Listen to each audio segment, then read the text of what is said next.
नहीं उठा रही? Ma'am they are not, no ma'am, Diksha भी नहीं उठा रही, निशांत भी नहीं उठा रहा। कोई बात नहीं, चलो। जनरली दोनों की साथ में ही छुट्टी होती है, तुम तीनों फ्रेंड्स डिसाइड करके मत छुट्टी किया करो, ठीक है? चलो, स्वाति जिस दिन, एक दिन स्वाति आती है 2 दिन वो नहीं आते, ऐसा होता है। मैम मैंने तो उस दिन नहीं नहीं नहीं, मस्ती कर रही हूँ, हाँ, ऐसे मन पे नहीं लेना। चलो, बट हाँ, उनका दोनों का जनरली यही होता है, जिस दिन दोनों होती है दोनों की ही साथ में छुट्टी होती है। चलो, ऐसे हम लोग तो हमारी क्लास के टाइम हम फ्रेंड्स डिसाइड करते थे बंक करने का, कि आज नहीं जाना है, घूमने चलना है। ये हमने भी किया है, पर तुम्हारा तो ऑनलाइन है, तुम कुछ कर नहीं सकते। चलो, आते हैं। अब यहाँ पे क्या है करना है हमको, अब अपन को इनकम पे चलना है, ठीक है? हमने रेसिडेंशियल स्टेटस कर लिया। अब रेसिडेंशियल स्टेटस के बाद पूरी कहानी किस पे रहती है हमारी, इनकम के ऊपर रहती है। अब यहाँ पे बोलते हैं कि इनकम कैसे तुम आइडेंटिफाई करोगे कि भैया ये जो इनकम है ये टैक्सेबल होनी चाहिए या नहीं होनी चाहिए। तो 49 पेज पे आओ, पेज नंबर 49 पे ऐसा करके एक तुमको टेबल दे के रखा है। आ जाओ पेज नंबर 49 पे।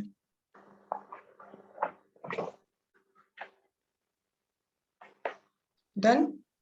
अब देखो, ये जो पेज नंबर 49 है, यहाँ पे है सेक्शन नंबर तुम्हारे लिए 9, और एक होता है तुम्हारा सेक्शन नंबर 7। सेक्शन नंबर 7 बोलता है कि ऐसी कौन सी इनकम है जो deemed to be receive in India मान ली जाएगी, और सेक्शन नंबर 9 बोलता है income deemed to accrue arise in India होगी। तो देखो, ऐसे बोलते हैं नॉन रेसिडेंट, तुम्हारी सारी की सारी इनकम जो तुमने, सबका ध्यान पहले इधर, इधर उधर नहीं, सबका ध्यान इधर। बस तुमने 49 पेज खोल लिया, जब जब मेरे को रेफर कराना होगा मैं करवा दूंगी। स्वाति आ जाओ वापस। तो यहाँ पे बोल, मैम हाँ there is some connectivity issue, I'll rejoin it. अब एक बार करो, ठीक है? मेरी आवाज नहीं आ रही क्या? डिस्कनेक्ट हो गया। चलो, सबसे पहले बोलते हैं non resident, section number 9, section number 7, section number 9 and section number 7 सिर्फ और सिर्फ नॉन रेसिडेंट के लिए ही है, ये रेसिडेंट के लिए नहीं है। ये resident and not an ordinary resident पे भी लग सकता है, लेकिन हमने बताया वहां तो बिजनेस कंट्रोल चाहिए या फिर प्रोफेशन सेटअप इन इंडिया चाहिए। तो बेसिकली पूरे नॉन रेसिडेंट के लिए सेक्शन 7 एंड 9 इंट्रोड्यूस किया था। अब ध्यान इधर दीपक, सबसे पहला पॉइंट सेक्शन 7 ये बोलता है, 7 और 9 की एक ही चीज है। देखो भैया, भले ही इंडिया में इनकम तुमको रिसीव नहीं हुई, भले ही इंडिया में इनकम तुमको अक्रू भी नहीं हुई, हम तो इन जनरल क्या करते हैं, जो इनकम इंडिया में रिसीव हुई, जो income deem to be accrue arise in India है, वो सबके लिए टैक्सेबल करते हैं, चाहे आप रेसिडेंट हो, नॉट एन ऑर्डिनरी हो या फिर नॉन रेसिडेंट हो। लेकिन मुद्दा तो ये आता है कि जब इनकम भी बाहर रिसीव हुई, इनकम भी बाहर अक्रू हुई, वो इनकम को कैसे इंडिया में टैक्सेबल किया जाए। तो वो इनकम को इंडिया में सिर्फ तब टैक्सेबल करते हैं जब नेक्सस, मतलब कोई ना कोई कनेक्शन इंडिया से उस इनकम का क्या होता है, जुड़ गया होता है। तो सेक्शन नंबर 7 है, वो बोलता है कब वो मान लेंगे कि इंडिया में तुमको इनकम रिसीव हुई थी, मान लेंगे, डीमिंग सेक्शन है सारे, मान लिया हमने कि क्या हो गया, इनकम इनकम इंडिया में रिसीव हुई। उसमें सबसे पहला आता है, अगर तुमने क्या किया है, अगर एक सॉरी, सबसे पहला आता है contribution in excess of 12% of salary. अब हमारा जो एम्प्लॉयर है ना, कंट्रीब्यूशन करता है हमारे पीएफ फंड में, ठीक है? तो बोलता है अगर तुम्हारे एम्प्लॉयर ने 12% से ज्यादा का क्या करके रखा, कंट्रीब्यूशन रिकॉग्नाइज्ड प्रोविडेंट फंड में करके रखा, 12% से ज्यादा रिकॉग्नाइज प्रोविडेंट फंड में करके रखा, तो ये जितना भी ज्यादा हो रहा है ना, उस ज्यादा को हम मान लेंगे कि भैया हे नॉन रेसिडेंट, तुमको वो इंडिया में ही क्या हुआ था, रिसीव हुआ था। 12% तक अलाउ होता है, उस पर क्या नहीं होता, तुमको कोई टैक्स वैक्स नहीं आता है। 12% के ऊपर गया तो वो क्या बोलेगा, आ जाओ वापस, हम बोलते हैं नॉन रेसिडेंट, इसके ऊपर की चीज इंडिया में ही तुमको रिसीव हुई थी। या फिर इंटरेस्ट रिसीव होगा तुमको, जब तुम प्रोविडेंट फंड में पैसा डालोगे तुमको इंटरेस्ट भी रिसीव होता है। तो बोलता है 9.5% से ज्यादा, एक्सेस ऑफ 9.5% अगर इंटरेस्ट भी रिसीव होता है, वो भी मान लिया जाएगा कि इंडिया में ही तुमको क्या हुआ है, रिसीव हुआ है। तो डीम टू बी रिसीव का पहला पॉइंट, 12% से ज्यादा कंट्रीब्यूट करोगे और 9.5% से ज्यादा इंटरेस्ट क्या होगा, तुमको रिसीव होगा, तो दोनों ही केस में मान लेंगे कि क्या है, income deem to approve, income receive in India होगी। सेकेंड नंबर क्या है मैम, सेकेंड नंबर पे आता है, अगर तुमने एक अनरिकॉग्नाइज्ड प्रोविडेंट फंड से रिकॉग्नाइज्ड प्रोविडेंट फंड में क्या किया है, पैसा ट्रांसफर किया है, या रिकॉग्नाइज्ड प्रोविडेंट फंड से तुम क्या कर रहे हो, अनरिकॉग्नाइज्ड प्रोविडेंट फंड में पैसा ट्रांसफर कर रहे हो, मतलब लेके जा रहे हो पैसा, अनरिकॉग्नाइज्ड में चले गए मतलब तुमने एक तरह से तो पैसा निकाल लिया। तो वो बोलते हैं कि इस केस में भी हम मान लेंगे कि ये पैसा तुम्हें कहाँ रिसीव हुआ है, इंडिया में ही क्या हुआ है, रिसीव। और मैम अगर रिकॉग्नाइज टू रिकॉग्नाइज जा रहे हैं तब कोई दिक्कत नहीं, क्योंकि रिकॉग्नाइज टू रिकॉग्नाइज अभी भी तुम लॉ के अंडर ही हो। पर जब तुम क्या करते हो, रिकॉग्नाइज से अनरिकॉग्नाइज में ट्रांसफर करते हो, अनरिकॉग्नाइज मतलब पैसा निकाल लेना, एक तरह से हो गया कि लॉ से ही बाहर चले गए, अनरिकॉग्नाइज्ड है वो, तो हम मान लेंगे कि इंडिया में ही तुमको क्या हुआ है, वो रिसीव हुआ है। और या फिर pension fund, contribution central government करती है, एम्प्लॉयर करता है एटीसीसीडी में। एटीसीसीडी में जब या तो सेंट्रल गवर्नमेंट या आपका एम्प्लॉयर कंट्रीब्यूशन करता है, तो वो भी मान लेते हैं कि आपको इंडिया में ही क्या हुआ है, रिसीव हुआ है। तो इंडिया में रिसीव होने वाली ये तीन ही चीजें, दो जगह कंट्रीब्यूशन है, एक रिकॉग्नाइज प्रोविडेंट फंड का कंट्रीब्यूशन है, एक एटीसीसीडी का कंट्रीब्यूशन है। रिकॉग्नाइज में 12% से ज्यादा है, इंटरेस्ट 9.5% से ज्यादा है। एटीसीसीडी में कोई भी, चाहे सेंट्रल गवर्नमेंट या एम्प्लॉयर कंट्रीब्यूशन करे, आपका मान लिया कि रिसीव हुआ है इंडिया में। और थर्ड क्या है, अगर ट्रांसफर होता है, क्या अनरिकॉग्नाइज से कहाँ पर ट्रांसफर कर रहे हो, रिकॉग्नाइज प्रोविडेंट फंड में ट्रांसफर कर रहे हो, दोनों है।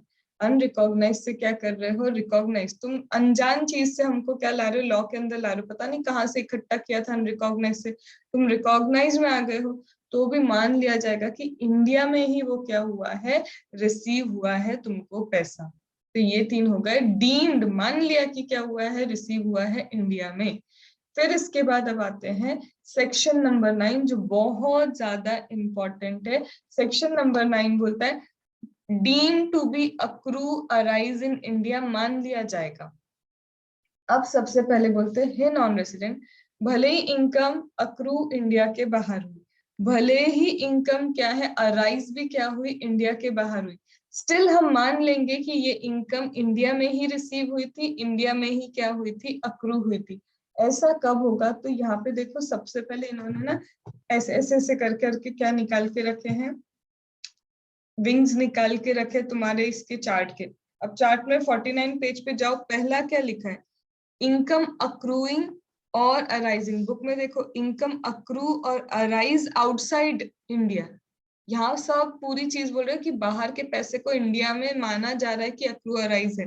तो बोल रहे हैं अगर income accrue arise outside India हो रही है, चाहे डायरेक्टली हो चाहे इनडायरेक्टली हो, थ्रू और फ्रॉम, कोई बिजनेस कनेक्शन है तुम्हारा, कोई प्रॉपर्टी या फिर क्या है, असेट है जो इंडिया में है, या फिर कैपिटल एसेट जो इंडिया में सिचुएटेड है, उसको ट्रांसफर कर रहे हो। ग्रीन बॉक्सेस देखिए तुमको, ग्रीन बॉक्स में सब लिखा है।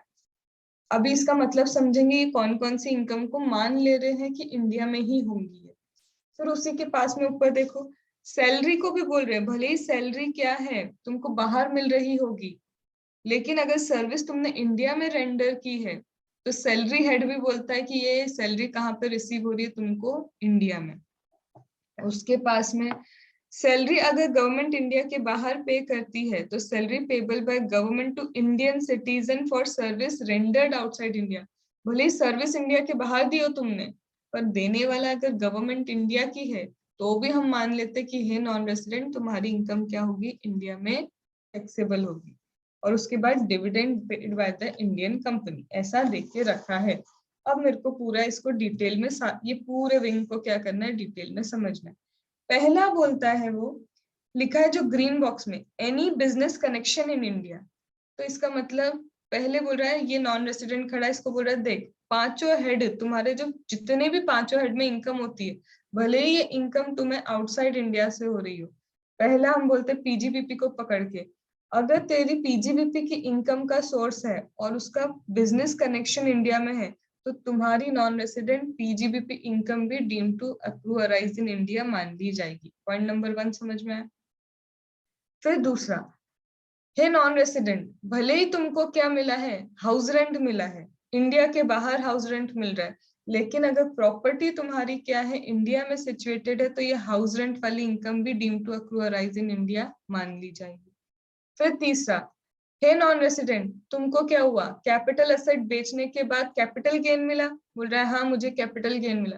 बोला अगर ये प्रॉपर्टी जो इंडिया में सिचुएटेड थी उसको बेचने के बाद तुम्हें ये कैपिटल गेन हो रहा है, तो तुम्हारी ये कैपिटल गेन की भी इनकम क्या है, deem to arise in India मान ली जाएगी। फिर इसके बाद, हे नॉन रेसिडेंट, तुमको सैलरी मिल रही है, बोला हाँ मुझे सैलरी मिल रही है। बोला सैलरी अगर इसलिए मिल रही है क्योंकि सर्विस तुमने कहाँ रेंडर की थी, इंडिया में रेंडर की थी, तो तुम्हारी सैलरी हेड की इनकम भी deem to accrue arise in India मान ली जाएगी। फिर हे नॉन रेसिडेंट, सैलरी कहाँ मिल रही है, बोलता है सैलरी तो इंडिया से मिल रही है लेकिन मैंने तो सर्विस आउटसाइड इंडिया रेंडर की। तो बोले भले ही सर्विस आउटसाइड इंडिया रेंडर की, पर देने वाला तो इंडिया में ही बैठा है ना, गवर्नमेंट इंडिया की है। तो बोलता है तो भी मान लिया कि तुम्हारी सैलरी इनकम भी deem to accrue arise in India है। तो सैलरी में एक बार सर्विस इंडिया में रेंडर कर रहे हो इसलिए डीम टू अक्रू है, एक बार क्या हो रहा है, इंडिया में सैलरी देने वाला इंडिया में है इसलिए deem to accrue arise in India हो रहा है। तो पहले ये समझ में आई कैसे इनने पीजीबीपी ये सारी चीजों को क्या कर लिया, कवर कर लिया। मेहताब नींद आ रही ना तो थोड़ा पहले वॉक करो, कोशिश मत करो कि ऐसे रोक के कि मैम को पता नहीं चले, ठीक है। एक बार वॉक करते करते सुनो तुम, कोई दिक्कत नहीं है। चलो, तो सबसे पहले मैंने क्या बोला, पीजीबीपी समझ में आया, एक बार पीजीबीपी हेड भी कवर किया, हाउस प्रॉपर्टी भी, सारे हेड कवर करके बोल दिया भाई नॉन रेसिडेंट कुछ भी कनेक्शन इंडिया में पहुंचा तो deem to accrue arise in India मान लिया जाएगा। अब पूरी स्टोरी है ये बिजनेस कनेक्शन मैम होता क्या है, पूरी की पूरी चीज क्या है, ये बिजनेस कनेक्शन क्या होता है।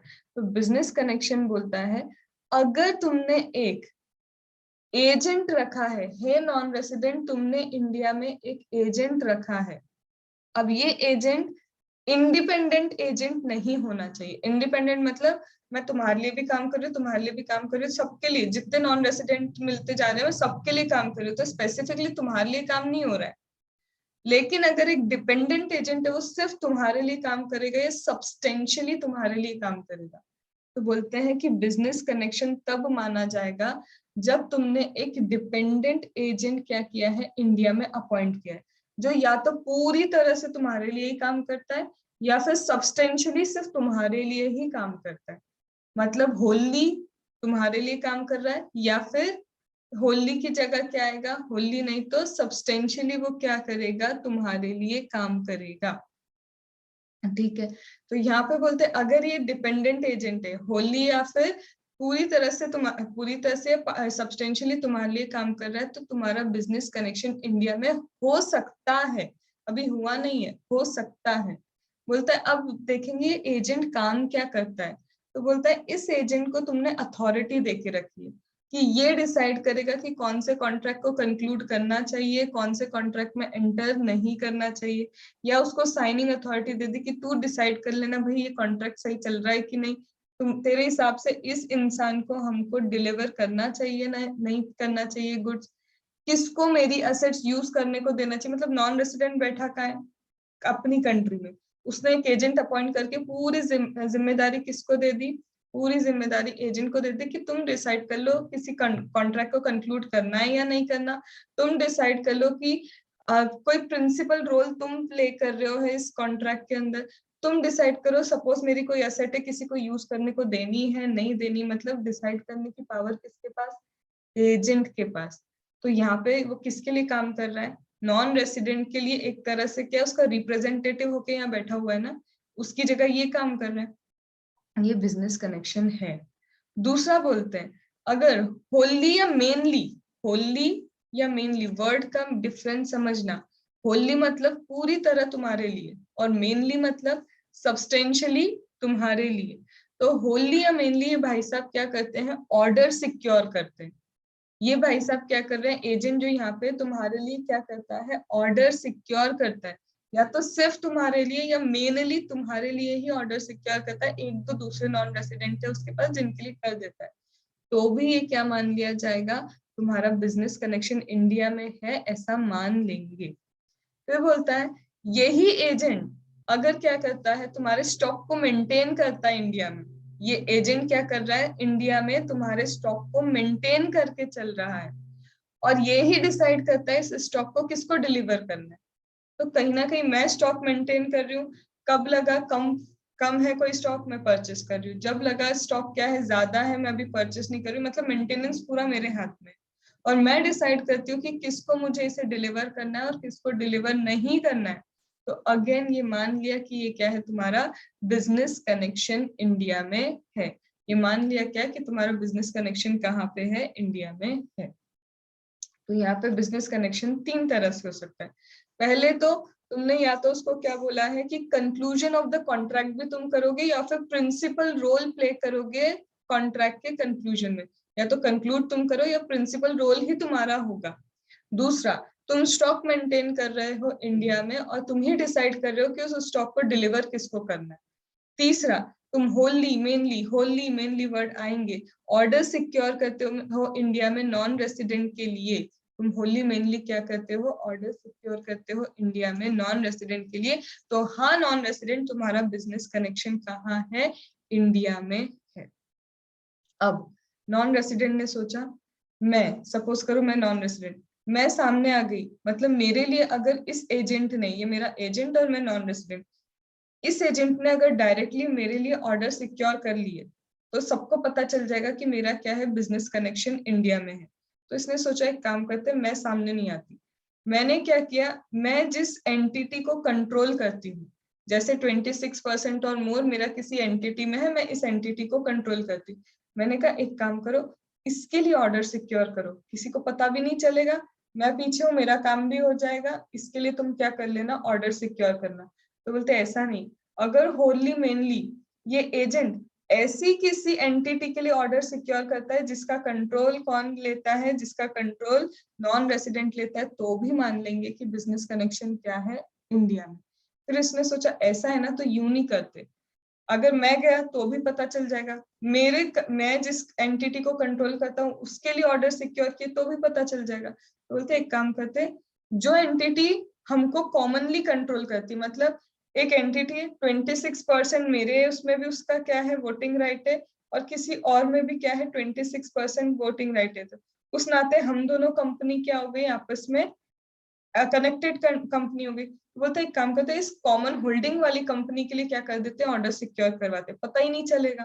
तो बोलते एक काम करो, ना मेरे लिए करो ना मेरी होल्डिंग के लिए करो, तुम क्या करो, जो हमको कॉमनली होल्ड करती है उसके लिए ऑर्डर सिक्योर करो। बोलता है अगर ऐसा भी किया तो भी मान लेंगे कि तुम्हारा बिजनेस कनेक्शन कहाँ है, इंडिया में तुम्हारा बिजनेस कनेक्शन है। क्या यहाँ तक पहले बात समझ में आई? तो बिजनेस कनेक्शन होगा अगर तुम कंक्लूड करते हो कॉन्ट्रैक्ट, या फिर प्रिंसिपल रोल प्ले करते हो in the conclusion of contract, तुम डिसाइड करते हो कि किसको असेट यूज करने को देना है, किसको सर्विसेज प्रोवाइड करनी है, किसको राइट टू यूज देना है, सब तो तुम डिसाइड कर रहे हो। दूसरा, तुम क्या करते हो, स्टॉक मेंटेन करते हो कहाँ पे, इंडिया में, और तुम डिसाइड करते हो उसे किसको डिलीवर करना है। थर्ड पॉइंट, तुम सिक्योर करते हो होली मेनली ऑर्डर, होली या मेनली हैबिचुअली तुम ऑर्डर सिक्योर कर रहे हो किसके लिए, नॉन रेसिडेंट के लिए, या फिर ऐसी एंटिटी जिसे कंट्रोल कौन करता है, नॉन रेसिडेंट, या फिर कॉमन होल्डिंग है जिसकी नॉन रेसिडेंट और दूसरी एंटिटी पे, उसके लिए अगर तुम ऑर्डर सिक्योर करते हो, तो इन तीनों ही कंडीशंस में क्या होगा, तुम्हारा बिजनेस कनेक्शन इंडिया में है। लेकिन ये एजेंट क्या होना चाहिए, इंडिपेंडेंट एजेंट नहीं होना चाहिए, ये डिपेंडेंट, मतलब तुम्हारे लिए ही काम करेगा या मेनली तुम्हारे लिए काम करेगा। अब ये तो हुआ कि बिजनेस कनेक्शन क्या होता है। अब इसमें इन्होंने देख के रखा है और कुछ चीजें कि बिजनेस कनेक्शन और कैसे आ सकता है। तो याद करो, इक्वलाइजेशन लेवी में हमने अभी अभी कुछ पॉइंट्स पढ़े थे। क्या पॉइंट पढ़े थे कि अगर एक नॉन रेसिडेंट दूसरे नॉन रेसिडेंट को सर्विस प्रोवाइड कर रहा है, एक नॉन रेसिडेंट दूसरे नॉन रेसिडेंट को कौन सी सर्विस प्रोवाइड कर रहा था, सेल ऑफ एडवर्टीजमेंट, जिसका टारगेट क्या है, इंडिया के सिटीजन्स ही, इंडिया के कस्टमर्स ही क्या है उसका टारगेट है। तो यहाँ पे भी बोलते हैं भाई तुम्हारी income deem to accrue arise in India होगी, ये तुम्हारा बिजनेस कनेक्शन इंडिया में जा रहा है।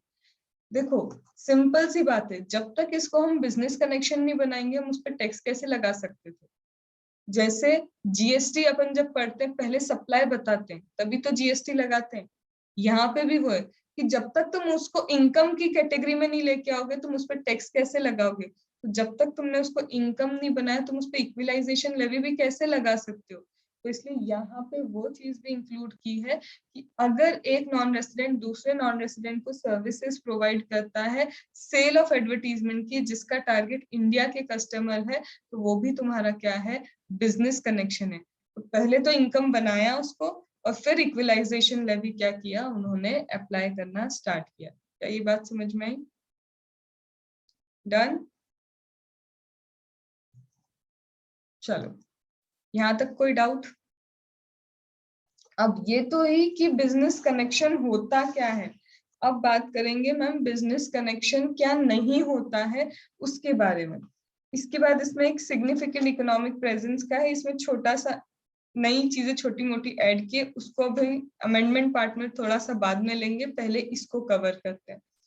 अब यहाँ पे बोलता है कि कौन कौन सी ऐसी चीजें हैं जो बिजनेस कनेक्शन नहीं हो सकती। अभी तो आपने ये बताया कि ये सब चीजें क्या है, बिजनेस कनेक्शन है।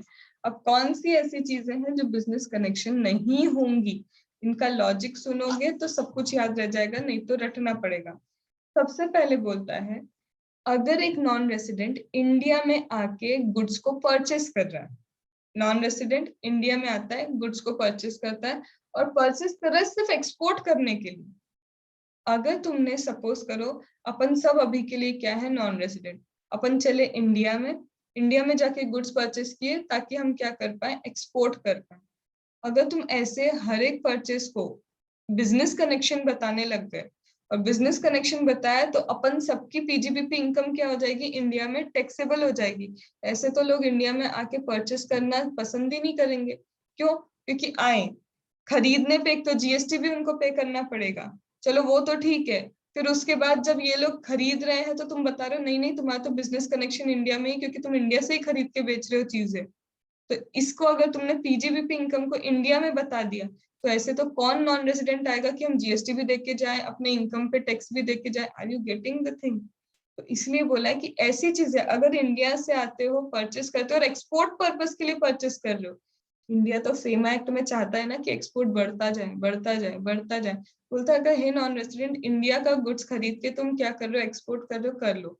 हम नहीं बोलेंगे क्या कि ये बिजनेस कनेक्शन इन इंडिया है। पहला लॉजिक समझ में आया। फिर सेकंड चीज बोलते हैं तुम आओ इंडिया में, जितनी न्यूज कलेक्ट करनी है इंडिया से कलेक्ट करो और बाहर क्या कर सकते हो, न्यूज दे सकते हो।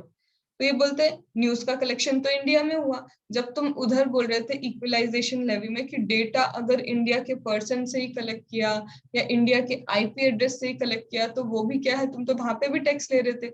यहाँ तो सीधे सीधे इंडिया से न्यूज कलेक्ट होके क्या हो रही है, बाहर जा रही है।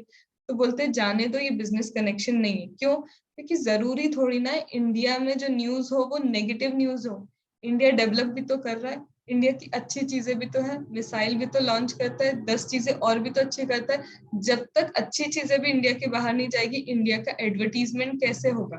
कंट्री वाइज भी तो एडवर्टीजमेंट करना पड़ता है कि हाँ भैया हम भी कुछ हैं। तो ये बोलते हैं कि करो जितनी न्यूज इंडिया से कलेक्ट करनी है इंडिया के बाहर दे दो, लेकिन हम इसको बिजनेस कनेक्शन नहीं बोलेंगे।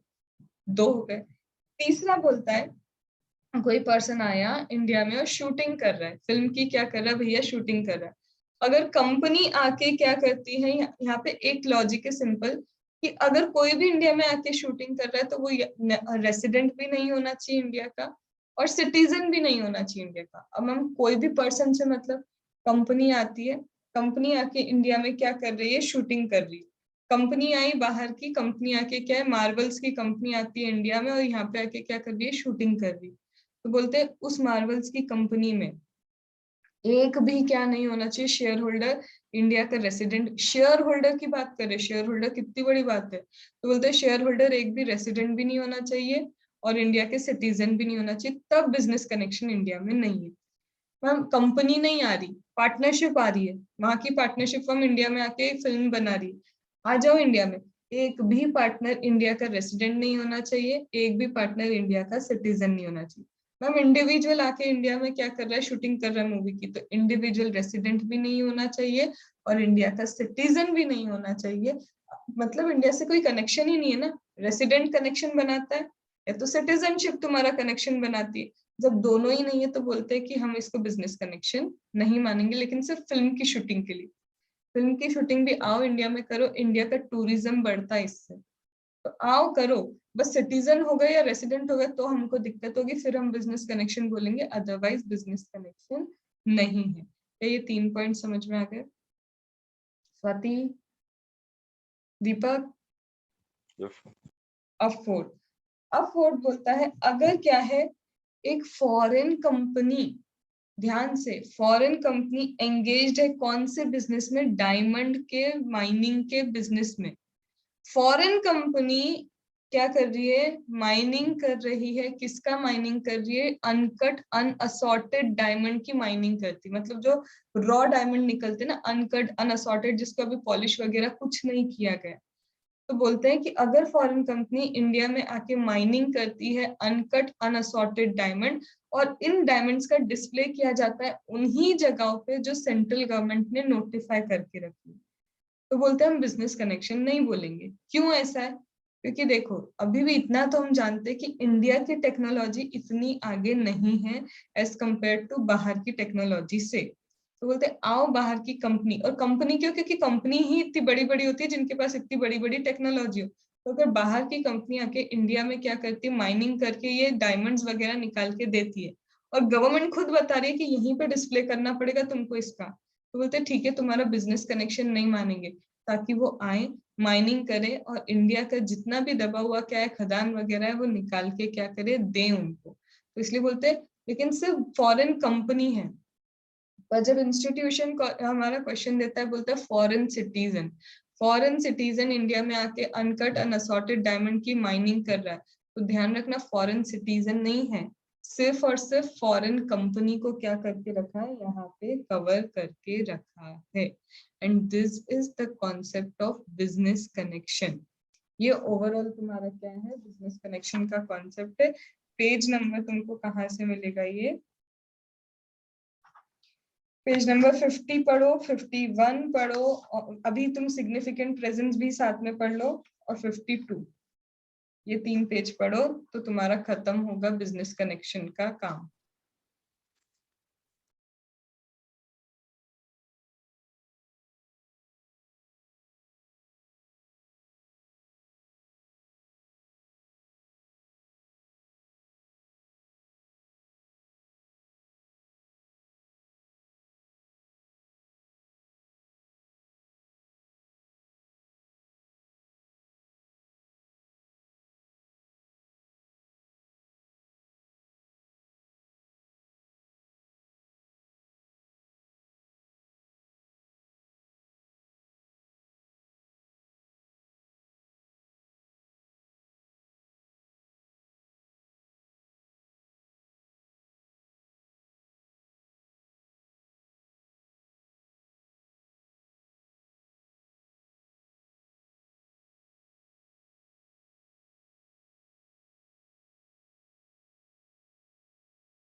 रेस कर दो, हो जाए तो।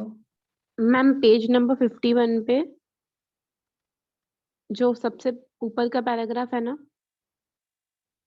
उसमें सेकंड लास्ट लाइन में अदर देन SIP लिखा है।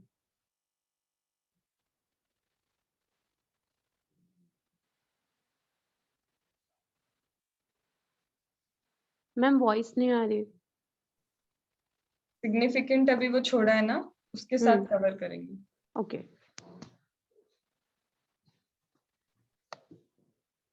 Ma'am, on page number 50, there is a diagram.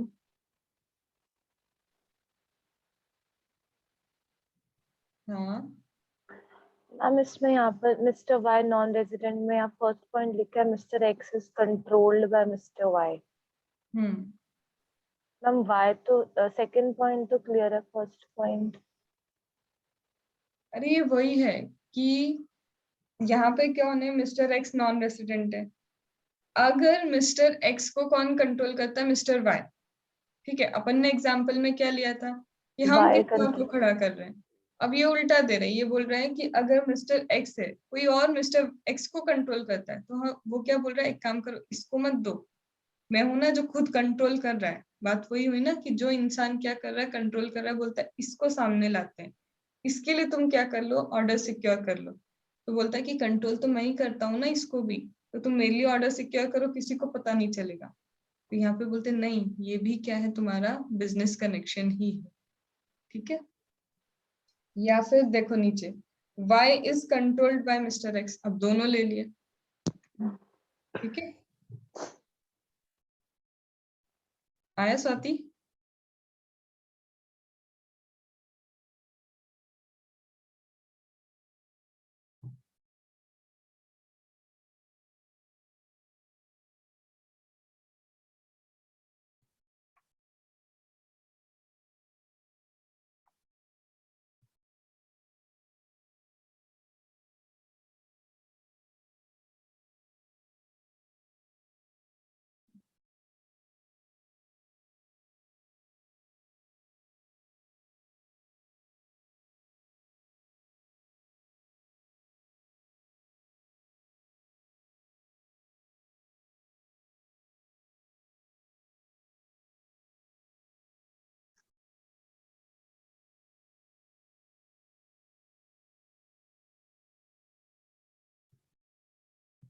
Deepak done हो जाए तो बताओ, पढ़ लो तो बता दो, हो गया? चलो, अब बात आती है यहाँ पे, ये वो इसने क्या लिखा है, where a business is carried out in India through a person. अगर इंडिया में जो पर्सन है वो बिजनेस कौन सा कर रहा है, या तो उसके पास अथॉरिटी है, या तो वो सिक्योर करता है ऑर्डर, या तो स्टॉक मेंटेन करता है। इसके अलावा मैंने एजेंट सिर्फ इसलिए रखा है कि मेरा SIP करेगा, सेफ इन्वेस्टमेंट प्लान में क्या करे, वो इन्वेस्टमेंट करे। एक नॉन रेसिडेंट एजेंट इसलिए रख रहा है, बोलते नहीं, ये सब बिजनेस कनेक्शन नहीं है। बिजनेस कनेक्शन सिर्फ ये 3 चीजें ही हैं, या तो वो ऑर्डर सिक्योर करेगा, या तो तुम्हारे लिए स्टॉक मेंटेन करेगा, या फिर तुमने उसको अथॉरिटी दी है कि तुम हैबिचुअली क्या करो, तुम डिसाइड करो कौन से कॉन्ट्रैक्ट में एंटर करना है, नहीं करना। तुम SIP डिसाइड कर रहे हो, इसका मतलब ये नहीं कि तुम्हारा बिजनेस कनेक्शन इंडिया में हम कर देंगे, इसलिए वहां क्या लिखा है, अदर देन SIP। अब नीचे लिखा है सिग्निफिकेंट इकोनॉमिक प्रेजेंस। ये सिग्निफिकेंट इकोनॉमिक प्रेजेंस क्या बोलता है, देखो आजकल हर चीज क्या चल रही है, ऑनलाइन। हर चीज क्या है, ऑनलाइन चल रही है। तो बोलते हैं अगर कोई भी ट्रांजैक्शन हुआ है, वो बॉक्स में देखो, बॉक्स में क्या लिखा है, कोई भी ट्रांजैक्शन हुआ है, चाहे वो गुड्स के रिस्पेक्ट में हो, सर्विस के रिस्पेक्ट में हो, प्रॉपर्टी के रिस्पेक्ट में हो, जो एक नॉन रेसिडेंट किसी पर्सन से करता है इंडिया में, और इसमें इंक्लूड होता है डाउनलोड ऑफ डेटा और सॉफ्टवेयर इन इंडिया। तुम बिजनेस कर रहे हो, इंडिया वालों को कोई चीज बेच रहे हो, इंडिया वालों को कोई सर्विसेज प्रोवाइड कर रहे हो, इंडिया में लोग क्या कर रहे हैं, तुम्हारी चीजों को डाउनलोड कर रहे हैं। अब तुमने क्या किया, फेसबुक डाउनलोड किया, राइट? तुमने क्या किया, फेसबुक डाउनलोड किया। तो तुम्हें भी पता है ना, फेसबुक अगर यहाँ पे इंडिया में डाउनलोड हो रहा है, तो कहीं ना कहीं हम फेसबुक की सर्विसेज ले रहे हैं, और फेसबुक को इससे इनकम होती है। तुम जितनी देर फेसबुक पे रहोगे, उसको क्या होती जाएगी, इनकम होगी। जितनी देर इंस्टा पे रहोगे, वो भी उसी का है, उसको क्या होती रहेगी, इनकम होती रहेगी। तो बोलता है कि अगर ट्रांजैक्शन चाहे गुड्स के रिस्पेक्ट में हुआ हो, किसी सर्विस के रिस्पेक्ट में हुआ हो, कोई प्रॉपर्टी के रिस्पेक्ट में हुआ हो, जो एक non resident person in India के साथ करता है, और इसमें इंक्लूड होता है डाउनलोड ऑफ डेटा और सॉफ्टवेयर इन इंडिया, उनके सॉफ्टवेयर को मैं इंडिया में डाउनलोड करूंगी, वो भी इंक्लूडेड है। तो बोलता है इसके लिए अगर एग्रीगेट पेमेंट 3 करोड़ से ज्यादा करना पड़ गया, 2 करोड़ से ज्यादा करना पड़ गया प्रीवियस ईयर में, तो इसका मतलब सिग्निफिकेंट इकोनॉमिक प्रेजेंस यहाँ है। वो भले ही यहाँ नहीं है, देखो ऑनलाइन में कोई यहाँ नहीं होता है, पर इकोनॉमिकली उनका प्रेजेंस यहाँ पे बहुत बड़ा है। तुम भी जानते हो इंस्टाग्राम का प्रेजेंस तो अभी सबसे ज्यादा है इंडिया में, ठीक है। हर एक क्या क्या चलता रहता है, स्क्रॉलिंग चलती रहती है, रील्स चलते रहते हैं। तो यहाँ पे क्या है, सिग्निफिकेंट इकोनॉमिक प्रेजेंस इंडिया में है। कहीं ना कहीं इंडिया से ही वो कितना है, 2 करोड़ तो बहुत इतना सा है, कुछ है ही नहीं। 2 करोड़ से ज्यादा क्या करते हैं वो इंडिया में कमा लेते हैं। फिर सेकंड बोलता है systematic continuous soliciting of business activity, systematic continuous soliciting of business activity और engaging in interaction with users in India. अब यहाँ क्या कर रहे हैं, वो ऐसा कुछ कर रहे हैं जिससे कस्टमर्स क्या हो, सॉलिसिएट हो। अब तुम देखना, अगर तुम फेसबुक की रील्स पे जाओगे ना, तो फेसबुक की रील्स स्क्रॉल करो और उसमें लिखा आएगा इसका आगे का कोई पार्ट देखना तो इंस्टाग्राम पे जाओ। वो क्या कर रहे हैं, सिग्निफिकेंटली सॉलिसिट कर रहे हैं कि जिसने फेसबुक इंस्टॉल किया, कहीं ना कहीं वो इंस्टाग्राम भी क्या कर लेगा, इंस्टॉल करेगा। व्हाट्सएप भी किसका है, इन्हीं का है। तुम देखना इंस्टाग्राम पे उन्होंने क्या है दिया है कि इंस्टाग्राम पे अगर स्टोरी पोस्ट करोगे तो ऑटोमेटिकली वो स्टोरी तुम्हारी कहाँ पोस्ट हो सकती है, फेसबुक पे भी पोस्ट हो सकती है। तो सिग्निफिकेंटली सॉलिसिट करना कि चलो इंस्टाग्राम इंस्टॉल किया तो फेसबुक भी क्या कर लेते अपन, इंस्टॉल कर लेते। तो बोलता है significant continuous soliciting of business activities या engaging interaction with the users. तो बोलता है अगर तुम्हारे यूजर्स कम से कम 3 लाख भी हो गए इससे, तो तुम्हारा इकोनॉमिक प्रेजेंस है। और तुम भी जानते हो इंस्टाग्राम के 3 लाख यूजर्स है तो कहीं ज्यादा है, इंडिया की पूरी पॉपुलेशन ही 140 करोड़ है। और मेरे को लग रहा है कम से कम 100 करोड़ की पॉपुलेशन तो कहाँ होगी, इंस्टाग्राम पे होगी ही होगी। तो यहाँ पे बोल रहे अगर यूजर्स तुम्हारे 3 लाख भी हो गए तो मान लेंगे तुम्हारा सिग्निफिकेंट इकोनॉमिक प्रेजेंस कहाँ है, इंडिया में। मतलब तुमको यूज करने वाले इंडिया में बहुत लोग हैं। इसको भी छोड़ दो, अपन तो क्यों डिस्ट्रैक्शन की तरफ जाए। गूगल क्या है, यूट्यूब क्या है, ये सब क्या है तुम्हारा, सब बाहर की चीज है। क्रोम क्या है तुम्हारा, बाहर का है। तो तुम उनके यूजर्स कौन है यहाँ पे, बहुत सारे, 3 लाख से तो बहुत ज्यादा है। उनको इंडिया में जब हम क्रोम वगैरह यूज करते हैं उनको पेमेंट कितना, सिर्फ 2 करोड़ जा रहा होगा, इससे कहीं गुना ज्यादा जा रहा होगा। तो बोलते उनका, किसका, गूगल का यहाँ पे इकोनॉमिक प्रेजेंस इंडिया में है। तो इसका मतलब उनका बिजनेस कनेक्शन कहाँ है, इंडिया में है। ये चीज यहाँ पे लिख के रखी। फिर वो बोलते अब ये जो इकोनॉमिक प्रेजेंस है, चाहे तुमने इस चीज का एग्रीमेंट इंडिया में किया हो या फिर इंडिया के बाहर जाके किया हो, हमको इससे कोई मतलब नहीं।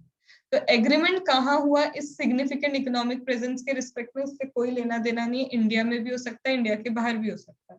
दूसरा, नॉन रेसिडेंट का अगर रेसिडेंस या प्लेस ऑफ बिजनेस इंडिया में है नहीं है, उससे कोई मतलब नहीं।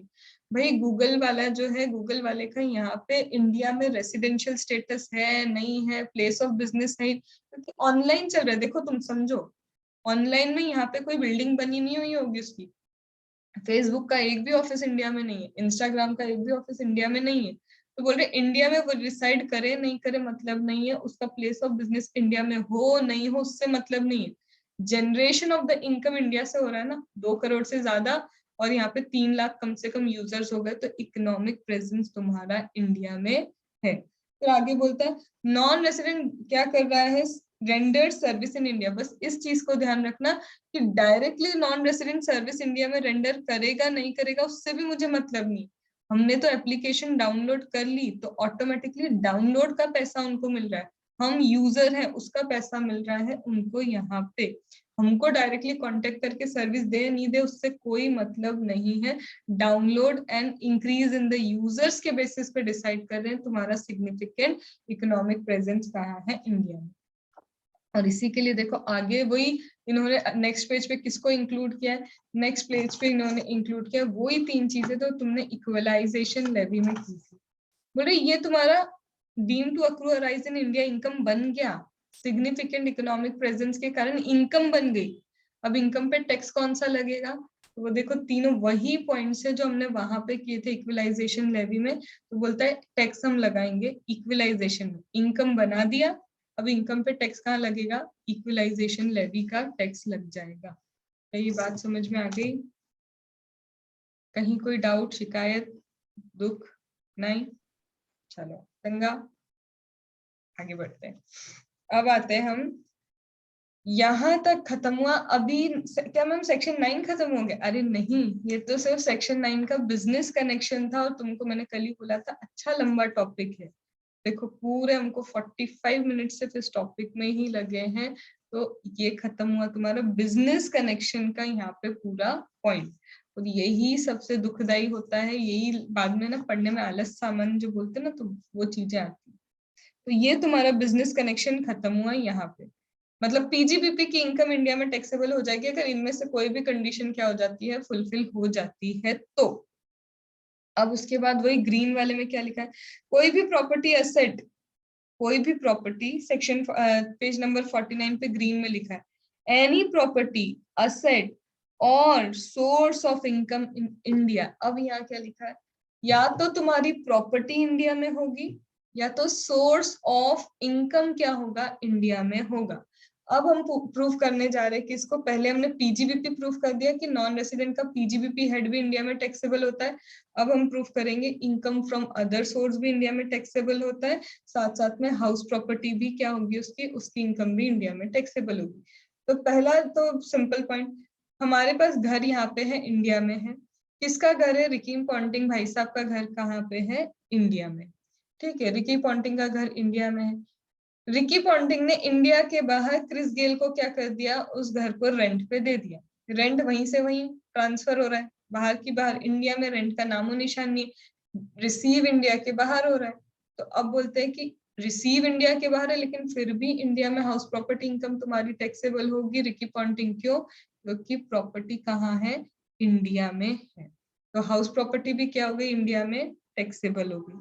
सेकेंड, रिकी पॉन्टिंग जब इंडिया में खेलने आए थे, बड़े एडवर्टाइजमेंट कर लिया उन्होंने, बहुत कुछ कर लिया, पैसा कमा लिया। यहाँ पे क्या करके चले गए, इन्वेस्टमेंट, म्यूचुअल फंड में इन्वेस्टमेंट, एफडी में इन्वेस्टमेंट, जहां जहां उनको लग रहा था शेयर्स खरीदते, सब इन्वेस्टमेंट करके चले गए।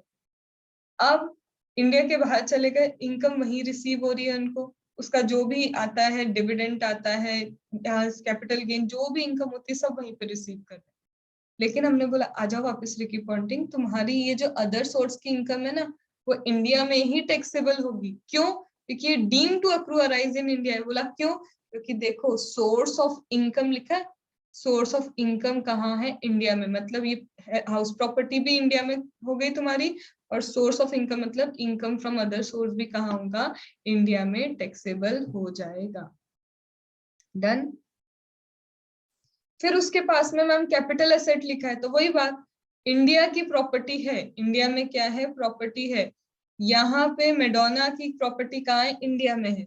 मैडोना मैडम ने क्या किया, गागा मैडम को वो प्रॉपर्टी सेल कर दी, बाहर ही सेल कर दी, पूरा रजिस्ट्रेशन बाहर हुआ, पेमेंट बाहर हुआ, सब कुछ बाहर हुआ, इंडिया में तो वो आए भी नहीं।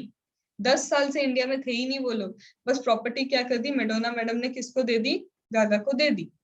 अब क्या बोलेंगे, आ जाओ मैडोना मैडम, तुम्हारा ये जो कैपिटल एसेट पे कैपिटल गेन हुआ है ना, इंडिया में टैक्सेबल होगा। बोली क्यों, हमने बोला deem to accrue arise in India, इसलिए क्योंकि तुम्हारी प्रॉपर्टी इंडिया की थी, इंडिया की प्रॉपर्टी को तुमने क्या किया है, ट्रांसफर किया है। क्या ये बात समझ में आई? अब इस कैपिटल एसेट के ऊपर ना एक केस लॉ है तुम्हारा, वोडाफोन का केस लॉ। ठीक है, अब ये जो यहाँ पे तुमको पेज नंबर, यहाँ पे पेज नंबर 53 है ना, 53 पे जो तुमको इनडायरेक्ट ट्रांसफर दिया है, वो इनडायरेक्ट ट्रांसफर नहीं है, वो वोडाफोन का केस लॉ है तुम्हारा। ठीक है, जो इस बार इन्होंने क्या किया है, कट शॉर्ट करके उसको इनडायरेक्ट ट्रांसफर करके बताया, ये और कुछ नहीं, तुम्हारा वोडाफोन का ही केस लॉ है। ठीक है, तो इसके लिए भी जिसके पास पुरानी अगर बुक है ना, तो इसका भी पीडीएफ शेयर करना स्कैन करके, क्योंकि पढ़ना उससे, उसमें अंडरस्टैंडिंग ज्यादा आएगी इन कंपैरिजन टू दिस। क्योंकि मैं प्रॉपर समझाया पहले कि भैया वोडाफोन का केस लॉ क्या हुआ था, वो होता है, उसको इन्होंने यहाँ पे इनडायरेक्ट ट्रांसफर नाम दे के रखा है।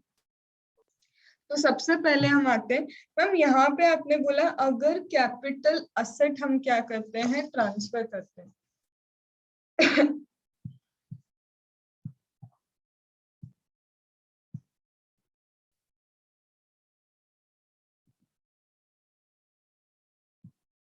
मेरी वॉइस का बताना, हाँ, अगर डिस्टर्ब हो तो।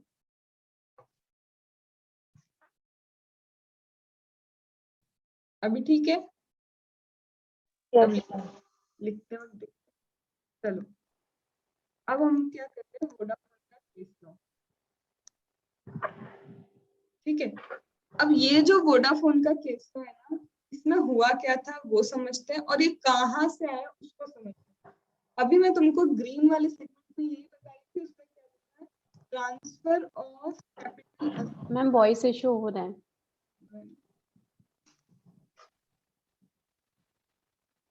मैम रोल बैक अप्पा का भी मैं सेंड कर दिया था पीडीएफ, केस लॉस जो उसके थे ना, मतलब क्लैरिफिकेशंस, वो आपने कहा था।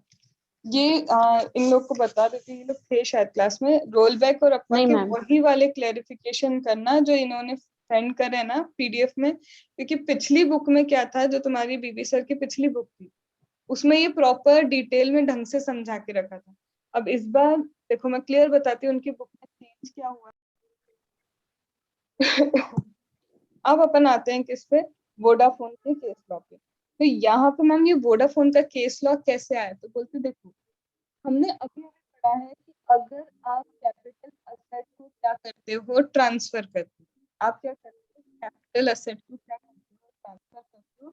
वो कैपिटल असेट जो कहाँ है, सिचुएटेड है कहाँ पे, इंडिया में। इंडिया में सिचुएटेड कैपिटल असेट को आप क्या कर रहे हो, ट्रांसफर कर रहे हो।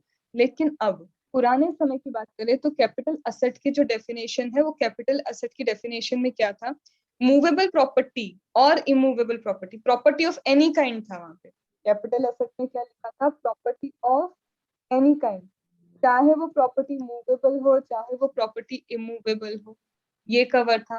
फिर इसके साथ इसमें क्या कवर किया था, इसमें बोला था इसमें पर्सनल यूज वाली चीजों को हम क्या नहीं करेंगे, इंक्लूड नहीं करेंगे, एक्सेप्ट ड्राइंग आ जाएगा, कल्चर आ जाएगा, ड्राइंग आएगा, स्कल्पचर आएगा, तुम्हारा ज्वेलरी आ जाएगा, मतलब ऐसी चीजें जिसकी वैल्यू क्या है, बड़ी ज्यादा है, वो सारी चीजें। अब जैसे यहाँ पे डायमंड रिंग पहन ली अपन ने, तो डायमंड रिंग अगर तुमने पहन ली तो वो पर्सनल यूज वाली चीज जरूर है, लेकिन उसकी वैल्यू क्या है, बहुत आगे है।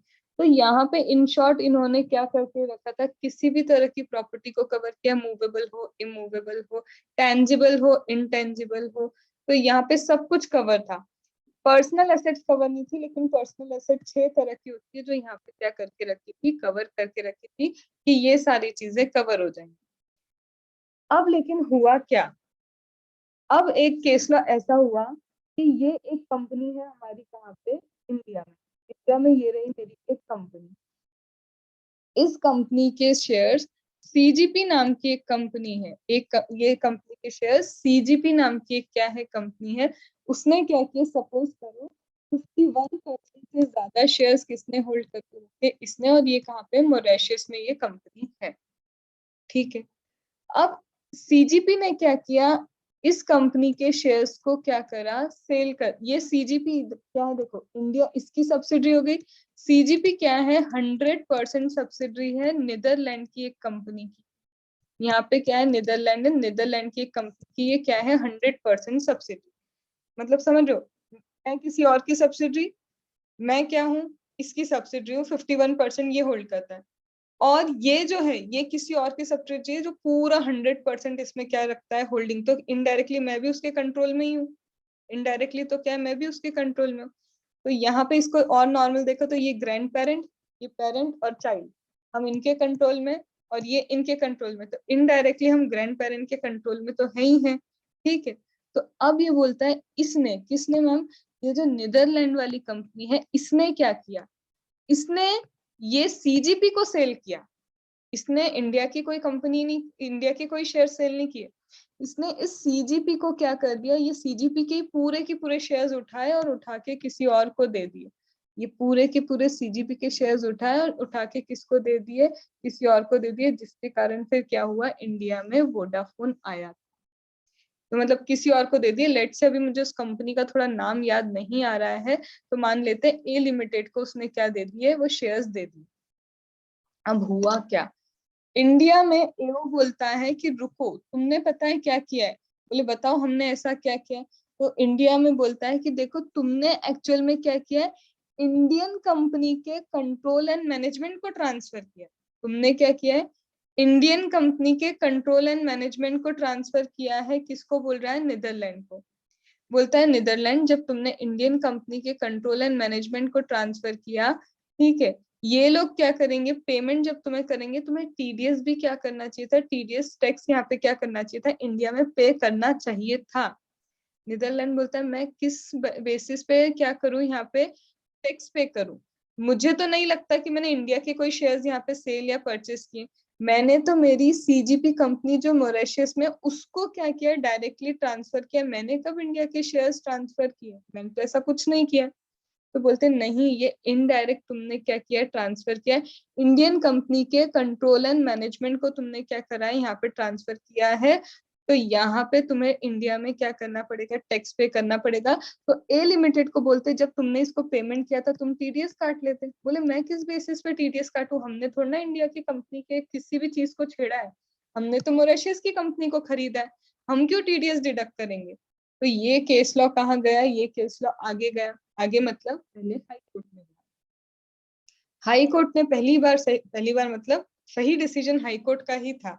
ठीक है, हाई कोर्ट ने डिसीजन लिया कि हाँ देखो, यहाँ क्या लिखा है, कैपिटल असेट लिखा है। कैपिटल असेट इंडिया में सिचुएटेड होना चाहिए, उसको अगर आप ट्रांसफर करते हो तो आपको कैपिटल गेन लगेगा, ऐसा लिख के रखा है कैपिटल गेन के चैप्टर में, कि कोई भी कैपिटल असेट अगर आप ट्रांसफर करते हो, इंडिया में ट्रांसफर करते हो, तो उस ईयर में आपको कैपिटल गेन लगेगा। तो बोले देखो, कहीं ना कहीं भले सीजीपी क्या हुई, बिक गई, लेकिन सीजीपी के अंदर सब्सटेंशियली जो असेट थी, इन्वेस्टमेंट था, वो तो इंडियन कंपनी का ही था। सब्सटेंशियली क्या है, जो इन्वेस्टमेंट है वो तो इंडियन कंपनी में है। तो डायरेक्टली नहीं, इनडायरेक्टली तो इंडियन कंपनी का कंट्रोल एंड मैनेजमेंट ही तो ट्रांसफर हुआ है किसी और के पास। पहले सीजीपी के पास था वो कंट्रोल, अब वो कंट्रोल किसके पास चला गया, वोडाफोन के पास चला गया। तो हुआ तो है ट्रांसफर। तो यहाँ पे हाई कोर्ट ने बेचारी ने सही डिसीजन लिया था, लेकिन माना कौन नहीं, ऑब्वियसली वोडाफोन नहीं माना। ये कहाँ गया, ये गया सुप्रीम कोर्ट के पास। सुप्रीम कोर्ट ने बोला देखो कहाँ लिखा है कि कंट्रोल एंड मैनेजमेंट, जब तुम बोल रहे हो ना कि इंडियन एसेट ट्रांसफर हुई, तो यहाँ तो राइट ट्रांसफर हुआ। तुम खुद ही बोल रहे हो हाई कोर्ट की राइट क्या हुआ है, कंट्रोल एंड मैनेजमेंट का राइट ट्रांसफर हुआ है। और तुम्हारी कैपिटल एसेट की डेफिनेशन में कहीं भी राइट तो लिख के ही नहीं रखा कि राइट ऑफ इंडियन कंपनी क्या होना चाहिए, मैनेजमेंट राइट या कंट्रोल राइट इंडियन कंपनी के ट्रांसफर होंगे, उसको भी तुम कैपिटल एसेट मानोगे। देखा जाए तो डायरेक्टली नहीं, इनडायरेक्टली सब दिख रहा था। सुप्रीम कोर्ट ने दिया तुम अपना काम, एक्चुअली एओ तुम अपने काम से काम करो, इन चीजों में टाइम वेस्ट मत करो जो चीजें एप्लीकेबल ही नहीं है। जबकि हाई कोर्ट का डिसीजन बिल्कुल सही था, एओ का पॉइंट बिल्कुल सही था। इन्होंने क्या कर दिया, सुप्रीम कोर्ट के डिसीजन ने क्या किया कि नहीं, यहाँ कोई टैक्स नहीं लगेगा। इन्होंने कुछ नहीं किया, वोडाफोन में करोड़ों का टैक्स चला गया इनके पास से। इन्होंने अगले बार क्या कर दिया, फाइनेंस एक्ट में ही अमेंडमेंट ला दिया और लिखा फिर तब कि जब भी कैपिटल एसेट होगा तो कैपिटल एसेट की डेफिनेशन का मतलब सिर्फ यही नहीं, यहाँ पे राइट भी इंक्लूड होंगे। टेंजिबल के साथ इनटेंजिबल जब बोल रहे ना, तो इनटेंजिबल में right of Indian company, management right of Indian company, controls of Indian company भी क्या है, तुम्हारी कैपिटल असेट है। तो इस कारण से इन्होंने कैपिटल असेट क्या किया, इंट्रोड्यूस किया कि इस डेफिनेशन में right of the Indian company, management right of the Indian company, control right of the Indian company भी अगर ट्रांसफर होते हैं तो ये कैपिटल असेट ही माना जाएगा। पॉइंट नंबर 1, कैपिटल एसेट की डेफिनेशन में चेंज किया। चलो कैपिटल एसेट बना भी दिया इसको, जब तक इनको deem to accrue arise in India नहीं करोगे, इनकम भी तो बनाना पड़ेगा कि नहीं, असेट बना के कुछ नहीं होगा।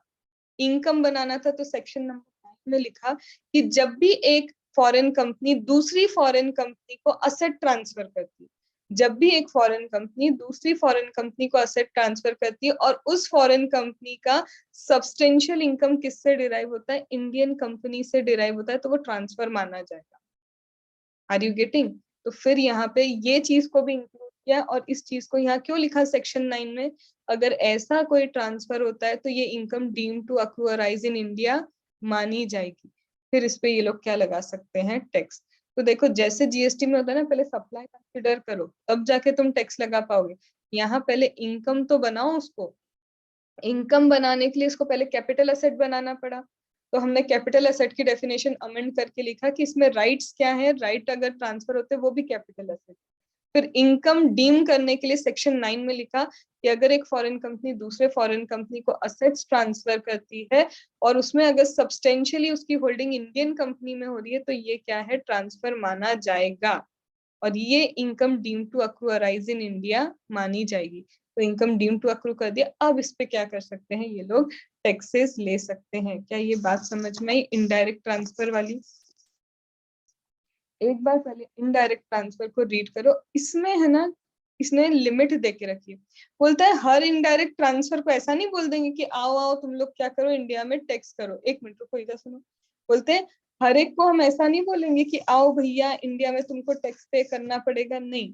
बोलता है इंडियन असेट सब्सटेंशियली होल्ड करना है। तो मैम ये सब्सटेंशियल क्या होता है, वो सब्सटेंशियल भी तो पता चले कि किस चीज को आप सब्सटेंशियल बोलोगे। तो यहाँ पे थर्ड एरो पे जाओ, थर्ड एरो पे क्या लिखा है, बोलता है हम फेयर मार्केट वैल्यू देखेंगे इंडियन असेट्स की। हम क्या देखेंगे, पेज नंबर 53 पे थर्ड एरो पे जाओ, लिखा है हम क्या देखेंगे, फेयर मार्केट वैल्यू देखेंगे इंडियन असेट्स की। अब मैम ये फेयर मार्केट वैल्यू आप किस दिन की देखोगे, सुनो इधर, फेयर मार्केट वैल्यू आप किस दिन की देखोगे? तो बोलता है हम फेयर मार्केट वैल्यू देखेंगे, सपोज आज ट्रांजैक्शन किया, आज की डेट अपनी क्या है 15 जनवरी। बोले सपोज 15 जनवरी को ट्रांसफर किया, तो इससे पहले की रिपोर्टिंग डेट क्या आती है? तो मैम इससे पहले की रिपोर्टिंग डेट तो मेरा 31 मार्च 2021 आता है। तो बोलता है उस दिन जो फेयर मार्केट वैल्यू थी ना, हम वही क्या मान लेंगे, असेट की फेयर मार्केट वैल्यू। दीपक पूरा ध्यान इधर, यहाँ पे बोला आज ट्रांजैक्शन हुआ ना, आज तुमने क्या किया, सीजीपी को सेल किया है ना, तो बोलता किस दिन देखेंगे हम ये फेयर मार्केट वैल्यू? आप बोल रहे हो ना इंडियन एसेट की फेयर मार्केट वैल्यू देख के चलना, तो बोलता है इंडियन एसेट की fair market value transaction date के पहले रिपोर्टिंग ईयर कौन सा था तुम्हारा? तो हमने देखा कि अभी 15 जनवरी 2022 को अगर हमने ट्रांसफर किया, तो इससे पहले की रिपोर्टिंग कब हुई है मेरी, 31 मार्च 2021। उस दिन का मैं क्या देखूंगी, फेयर मार्केट वैल्यू। लेकिन उस दिन के फेयर मार्केट वैल्यू में और आज जब मैंने ट्रांजैक्शन किया, इन दोनों के प्राइस में अगर 15% से ज्यादा का डिफरेंस आ गया, उधर सपोज करो फेयर मार्केट वैल्यू 100 करोड़ बन रही थी इंडियन एसेट्स की, और आज जब मैंने एक्चुअल ट्रांजैक्शन किया तो एक्चुअल ट्रांजैक्शन मेरा 150 करोड़ का हुआ है, ये तो 15% से ज्यादा का डिफरेंस आ गया। तो बोलते फिर फेयर मार्केट वैल्यू हम 31 मार्च की नहीं लेंगे, जिस दिन ट्रांजैक्शन हुआ है उसी ट्रांजैक्शन डे की हम क्या लेके चलेंगे, फेयर मार्केट वैल्यू लेके चलेंगे। तो यहाँ बोलते हैं दो कंडीशन फुलफिल होनी चाहिए, ये जो फेयर मार्केट वैल्यू है ना, ये मोर देन 10 करोड़ इसकी वैल्यू होनी चाहिए, and at least 50% of value of all the assets owned by foreign company. Foreign company क्या करेगी, अगर फॉरेन कंपनी के पास टोटल एसेट 500 करोड़ की है, तो कम से कम इंडियन कंपनी की एसेट उसके पास कितनी होनी चाहिए, 50% से ज्यादा, या 50% एसेट्स उसके पास इंडियन कंपनी की ही होनी चाहिए। और वो जो एसेट्स वो इंडियन कंपनी की होल्ड कर रही है उसकी वैल्यू 10 करोड़ से ज्यादा ही होनी चाहिए। फिर से इस चीज को रिपीट कर रही हूँ, ध्यान इधर। बोलता है कि देखो 31 मार्च का हम वैल्यू नहीं लेंगे फेयर मार्केट वैल्यू, अगर आपका जो ट्रांजैक्शन डेट हुआ था ना, ट्रांजैक्शन डेट पे जो आपका फेयर, आपने जो एक्चुअल ट्रांजैक्शन किया, दोनों के बीच का डिफरेंस 15% से ज्यादा जा रहा है, फिर हम तो ट्रांजैक्शन डेट की फेयर मार्केट वैल्यू लेंगे।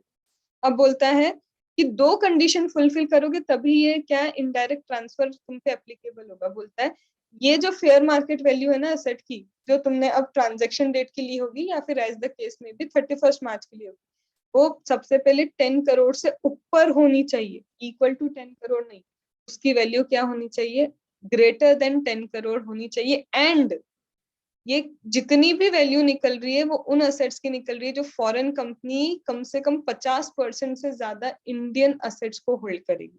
मतलब मैं फॉरेन कंपनी, मेरी ओवरऑल एसेट 200 करोड़ है, लेकिन इंडियन कंपनी की एसेट मेरी क्या होनी चाहिए, 50% से ज्यादा होनी चाहिए। तो 200 का 50% से ज्यादा मतलब 100 करोड़ या 100 करोड़ से ज्यादा होनी चाहिए।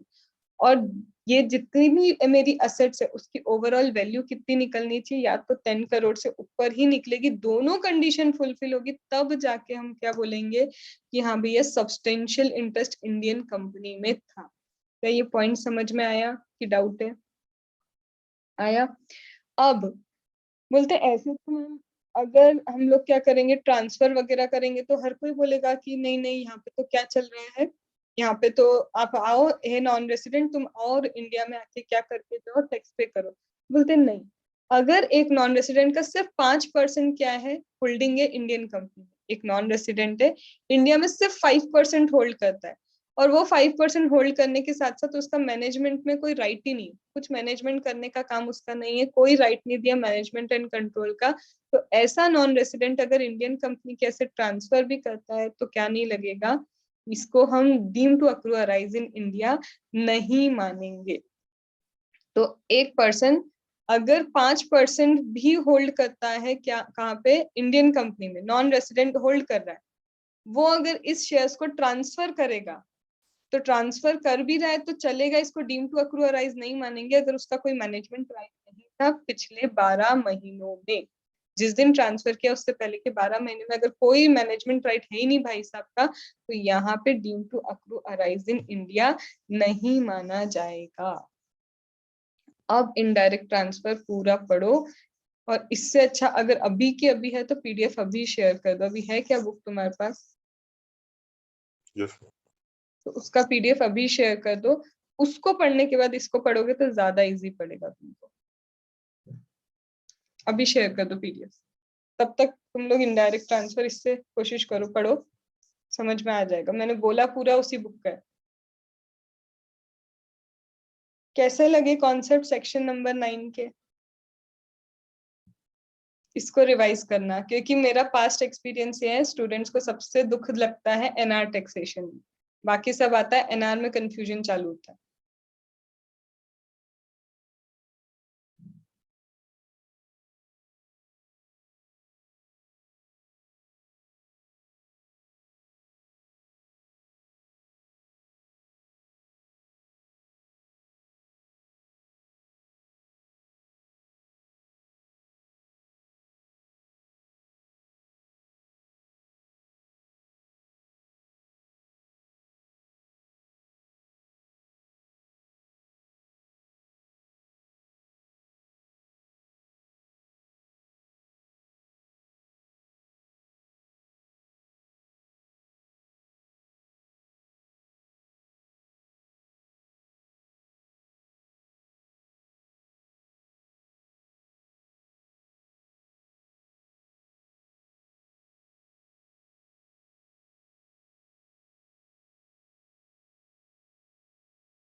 मैम शेयर कर दिया। डाउनलोड कर लो, उससे पढ़ो पहले।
डन। एग्जाम्पल्स देखे उसके?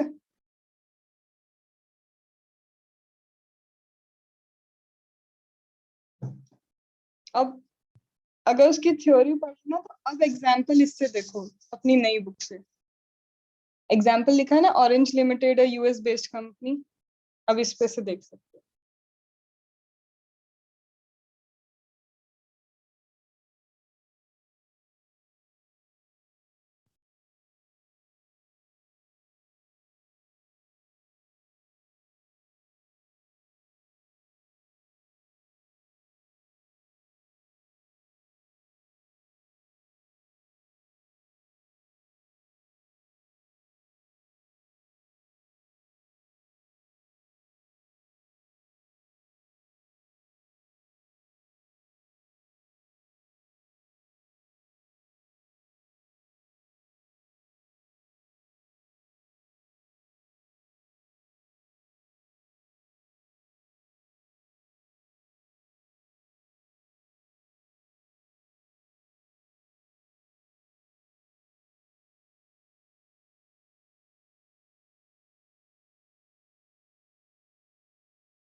आया समझ में प्रियंका?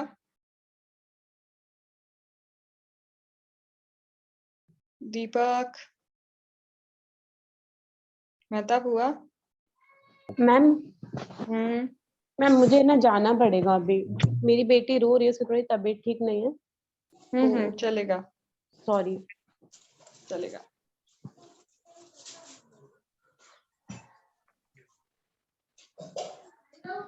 नहीं बाकी तुम लोग का आया? स्वाति, मेहताब, दीपक, Yes. कोई डाउट है इसमें?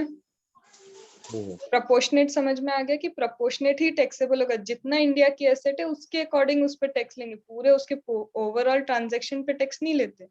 सपोज ओवरऑल ट्रांजैक्शन 300 करोड़ का हुआ, पर इंडिया की एसेट्स कितनी है उसके प्रपोर्शन में टैक्स लगेगा। तो ये हमारा क्या है, इनडायरेक्ट ट्रांसफर यहाँ पे खत्म हुआ। अब जाके सेक्शन नंबर 9 का जो बल्कि था ना पार्ट, वो सब खत्म हो चुका है। इसमें सिर्फ एक बचेगा, interest, royalty, fees for technical service. वो अगेन एक कम से कम 15-20 मिनट का पार्ट है। वो टफ तो नहीं है, इजी है, लेकिन वो 15 मिनट का पार्ट वो है। तो एक काम करते हैं, आज ज्यादा नहीं है, आज अपन तुम लोग भी यहीं पे रुको। डाउट किसी चैप्टर में है? डीटी मेहताब तो खुशी हो गया। और एक चीज मैंने ना नोटिस की, तुम डीटी को 1.5 घंटे से ज्यादा हैंडल नहीं कर पा रहे। कहीं ना कहीं अपन 8 पे आते ना, तो तुम लोग की एनर्जी मेरे को ड्रॉप होना एक्चुअल में स्टार्ट दिख जाती कि बस मैं हो गया। लास्ट में क्विज ले लीजिए, एनर्जी टॉप पे पहुंच जाएगी। पर रोज क्विज नहीं ले सकते ना, रोज क्या करेंगे? देखती हूँ मैं, इसका भी कुछ ऑल्टरनेटिव देखना पड़ेगा, क्योंकि मैंने देखा है जिस दिन से स्टार्ट हुआ है ना, तुम लोग 8 के बाद ज्यादा से ज्यादा 8-10 तक तुम्हारा ये चलता है। फिर ऐसे मैम बोल रही है, सुनना है बस बैठ के। है क्या ऐसा? सच बोलो। ऑनेस्टली। मैम ये शायद इंटरनेशनल टैक्सेशन की वजह से है। अब वो तो देखो डीटी ऐसा ही है, पूरा डीटी ऐसा है अपना। तो अगर ऐसा हो तो बताना। तो फिर अननेसेसरी बिठाने से ज्यादा मैं 5 दिन बढ़ाना ज्यादा पसंद करूंगी, पर अननेसेसरी तुमको बस दिमाग लगाने बिठा दिया जबरदस्ती, वो मेरे को पसंद नहीं है। ठीक है, तो ऐसा कभी लगे तो फिर बता देना, तो अपन फिर ये करेंगे 6:30 से 8 बजे तक का टाइम कर लेंगे अपन, यूं कर लेंगे। ठीक है, लेट मी नो। चलो ओके। प्रियंका तो वापस आ गई, अभी तो गई थी ये। चलो अब फिर अपन कल पूरा हमारा सेक्शन 9 खत्म हो जाएगा। ठीक है, इसमें से हाँ तुम्हें होमवर्क भूल गई, कैसे भूल गई मैं तुमको, मैं अनार टैक्सेशन का भी शेयर कर रही हूँ। ठीक है, उसमें ना वो वाले तुम्हारे पोयम के कॉन्सेप्ट है, पोयम के कॉन्सेप्ट के क्वेश्चन है, 4 क्वेश्चन या 3 क्वेश्चन ये पोयम के कॉन्सेप्ट के, वो तुमको क्या करने हैं, बिना देखे सॉल्व करके रखना, चेक मत करना। फिर मैं कल डिस्कस कराऊंगी तो तुम्हारी चेकिंग हो जाएगी कि तुमने क्या गलत किया था उसके अंदर, तो वहां पे वो करके रखना है तुमको। ठीक है, अगर अभी हिम्मत है तो फिर वो भी आ गई तो पढ़ा दूं। और मैम कल मीन मतलब मंडे ना? हाँ, तुम्हारा कल संडे छुट्टी रहेगी, फिर मंडे जाएगा। अभी करा दूं क्या थोड़ा और, तो सेक्शन 9 कंप्लीट कर लें, ये भी आई गई है, करा दीजिए। कर ले। दीपक, प्रियंका सुन ही रही है ना? चलो तो फिर कर लेते हैं। अब देखो यहाँ पे एक और चीज है, interest, royalty, fees for technical service. क्या है? Interest, royalty, fees for technical service, ये 3 चीजें यहाँ पे क्या करके रखी है, इन्होंने दे के रखी। अब ये बोलते हैं कि देखो इंटरेस्ट कब दोगे, जब लोन लोगे तुम बाहर वालों से। एनआर से क्या लोगे, नॉन रेसिडेंट से जब तुम लोन लेते हो तो तुम्हें इंटरेस्ट देना पड़ेगा, राइट। रॉयल्टी कब दोगे, उससे कोई ना कोई सर्विसेज लिए, इसलिए तुमको उसको क्या देना पड़ रहा है, रॉयल्टी देनी पड़ रही है। फीस फॉर टेक्निकल सर्विस का क्या होगा, तुमने टेक्निकल सर्विस लिए तो उसका क्या देना पड़ेगा, तुमको पैसा देना पड़ेगा। मतलब एक चीज सुनो, तुम ले रहे हो services, fees for technical service लो, या फिर क्या तुम ले रहे हो, रॉयल्टी क्यों दे रहे हो, क्योंकि कुछ ना कुछ तुमने उससे क्या लिया है, सर्विसेज लिए। तुम इंटरेस्ट क्यों दे रहे हो, क्योंकि तुमने लोन लिया है। और ये पूरा की पूरा सेक्शन किस पे चल रहा है, ये नॉन रेसिडेंट पे पूरा की पूरा मेरा क्या चल रहा है, सेक्शन। तो बोलते अगर एक नॉन रेसिडेंट को तुमने इंटरेस्ट दिया, एक नॉन रेसिडेंट को तुमने रॉयल्टी दी, एक नॉन रेसिडेंट को तुमने fees for technical service provide की, तो वो deem to accrue arise in India हो जाएगी। लेकिन अब सुनो, इंटरेस्ट, फीस या फिर रॉयल्टी, तीनों में बोला है लेने वाला कौन है, पहले ये देखो, ये सारी सर्विसेज, ये लोन लेने वाला कौन है। तो हमने सबसे पहले बोला गवर्नमेंट है हमारी, हमारी चाहे सेंट्रल गवर्नमेंट और होगी वो सेंट्रल गवर्नमेंट ही, स्टेट वाइज ऐसे इतने बड़े बड़े प्रोजेक्ट्स जनरली नहीं होते। बोलते हमारी गवर्नमेंट ने क्या किया है, लोन लिया है। हमारी गवर्नमेंट ने क्या किया, कोई काम की कुछ लिया उनसे जिसके कारण रॉयल्टी देनी पड़ी। गवर्नमेंट ने कोई टेक्निकल सर्विस दी जिसके लिए फीस फॉर टेक्निकल सर्विस देनी पड़ी। बताओ, गवर्नमेंट की जेब से पैसा चले जाए और वो नॉन रेसिडेंट को ये ना बोले कि ये deem to accrue arise in India है, इस पर टैक्स लगेगा, ऐसा कभी होगा क्या? तो बोलते हैं जब गवर्नमेंट इंटरेस्ट दे रही है लोन पे, जब government fees for technical service दे रही है, जब गवर्नमेंट रॉयल्टी पे कर रही है किसको, एक नॉन रेसिडेंट को, तो ये deem to accrue arise in India है और इस पे क्या लगेगा, टैक्स लगेगा। अब मैम ये इंटरेस्ट पे टैक्स कितना लगेगा, ये दिया है तुमको स्पेशल रेट में। ये कहाँ पे दिया है, स्पेशल रेट में। रेट्स बताएं कि वो रेट ऑफ टैक्स क्या होगा इस इंटरेस्ट के लिए। क्या ये पहला पॉइंट समझ में आया? तो तीनों का मैं कॉमन बता रही हूँ, ये गवर्नमेंट के तुम्हारा इंटरेस्ट का भी यही है, फीस फॉर टेक्निकल सर्विस का भी यही है, और रॉयल्टी के लिए भी यही चीज है। सेकंड नंबर, अब इंटरेस्ट देने वाला एक रेसिडेंट, रॉयल्टी देने वाला resident, fees for technical service देने वाला कौन, रेसिडेंट। मतलब एक रेसिडेंट ने कुछ ना कुछ लिया है जिसके कारण उसको क्या करना पड़ रहा है, देना पड़ रहा है। तो बोलता है रेसिडेंट ने अगर लोन लिया, रेसिडेंट ने अगर टेक्निकल सर्विस ली, रेसिडेंट ने अगर कुछ ऐसा लिया, रॉयल्टी देना पड़ रही है, तो सिर्फ तब ही इंडिया में डीम टू अक्रू अराइज होगा अगर रेसिडेंट उस चीज को इंडिया के बिजनेस के लिए अप्लाई करेगा। तो उस चीज को क्या करेगा, इंडिया के बिजनेस के लिए अप्लाई करेगा। सपोज रेसिडेंट ने लेके बाहर, इंडिया के बाहर उसका कोई बिजनेस है, वहां के लिए ये सब चीजें अप्लाई की, तो ये deemed to accrue arise India नहीं है, क्योंकि कोई नेक्सस ही नहीं है, कोई लिंक ही नहीं है। तो बोलता है रेसिडेंट अगर ये सब चीजें ले रहा है तो इंडिया के बिजनेस में पैसा लगाना पड़ेगा, सर्विस इंडिया के बिजनेस में लगानी पड़ेगी, तब ये deemed to accrue arise in India होगा। अभी लिखना मत, इसमें एक चीज मैं अभी छोड़ रही हूँ जो मैं तुम्हें पढ़ के लिंक करवाऊंगी। तीसरा, अब लेने वाला हो गया हमारा नॉन रेसिडेंट। इंटरेस्ट देने वाला कौन, नॉन रेसिडेंट। मतलब एक नॉन रेसिडेंट ने दूसरे नॉन रेसिडेंट से लोन लिया, हमको क्या करना था, कुछ नहीं करना था, पर बोलते नहीं, इंटरेस्ट देने वाला नॉन रेसिडेंट, टेक्निकल सर्विस देने वाला कौन, टेक्निकल सर्विस की फीस देने वाला नॉन रेसिडेंट, रॉयल्टी देने वाला भी नॉन रेसिडेंट। अब क्या हो गया, तो बोलते सुनो, ऐसे केस में अगर इस नॉन रेसिडेंट ने इंडिया में पैसा लगाया है, मतलब इंडिया के बिजनेस में पैसा लगाया, तो नेक्सस कहाँ क्रिएट हुआ, इंडिया का बिजनेस, तो भी है नॉन रेसिडेंट जिसको इंटरेस्ट मिल रहा है, जिसको रॉयल्टी मिल रही है, जिसको फीस फॉर टेक्निकल सर्विस मिल रही है, वो क्या मान लिया जाएगा, deemed to accrue arise in India मान लिया जाएगा। अब यहाँ पे एक छोटा सा ट्विस्ट है। ट्विस्ट क्या है, इंटरेस्ट के रिस्पेक्ट में वो बोलते हैं, सिर्फ और सिर्फ इंटरेस्ट के रिस्पेक्ट में बोलते हैं कि अगर एक नॉन रेसिडेंट क्या करता है, बाहर से लोन लेता है, एक नॉन रेसिडेंट है बाहर से क्या कर रहा है, दूसरे नॉन रेसिडेंट से लोन ले रहा है, और ये वाला नॉन रेसिडेंट उसको इंटरेस्ट दे रहा है, तो बोलता है हे नॉन रेसिडेंट, जो तुम इंटरेस्ट रिसीव कर रहे हो वो deemed to accrue arise in India नहीं होगा, अगर ये जो नॉन रेसिडेंट है जिसने लोन लिया है वो इसे इंडिया की सोर्स ऑफ इनकम में इन्वेस्ट कर दे, मतलब इंडिया में शेयर्स में इन्वेस्ट कर रहा है, इंडिया के डिबेंचर में इन्वेस्ट कर रहा है, कहीं ना कहीं अदर सोर्सेज में इन्वेस्टमेंट कर दे, तो हम deemed to accrue arise in India नहीं मानेंगे।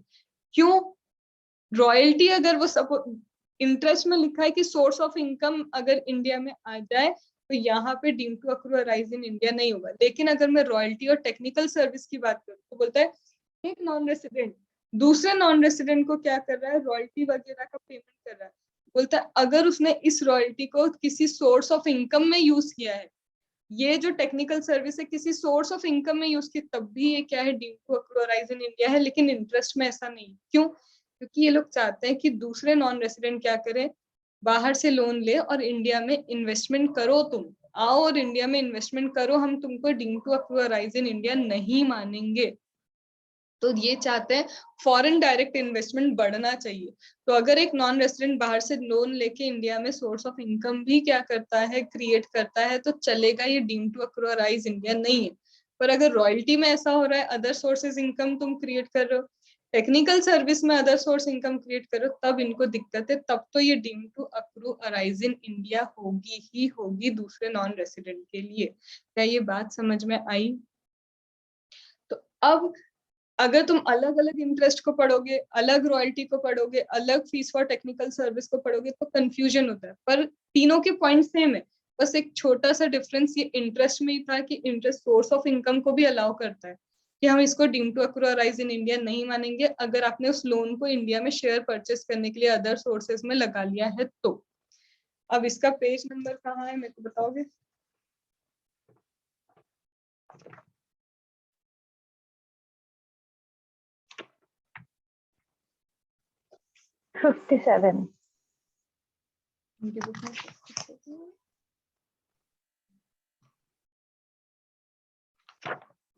चलो, अब यहाँ पे 915 लिखा है ना, पेज नंबर 57 पे ऊपर देखो, यहाँ पे तुम्हें क्या लिखा है, a non-resident, C point, a non-resident borrows money and use it for the purpose of business and profession.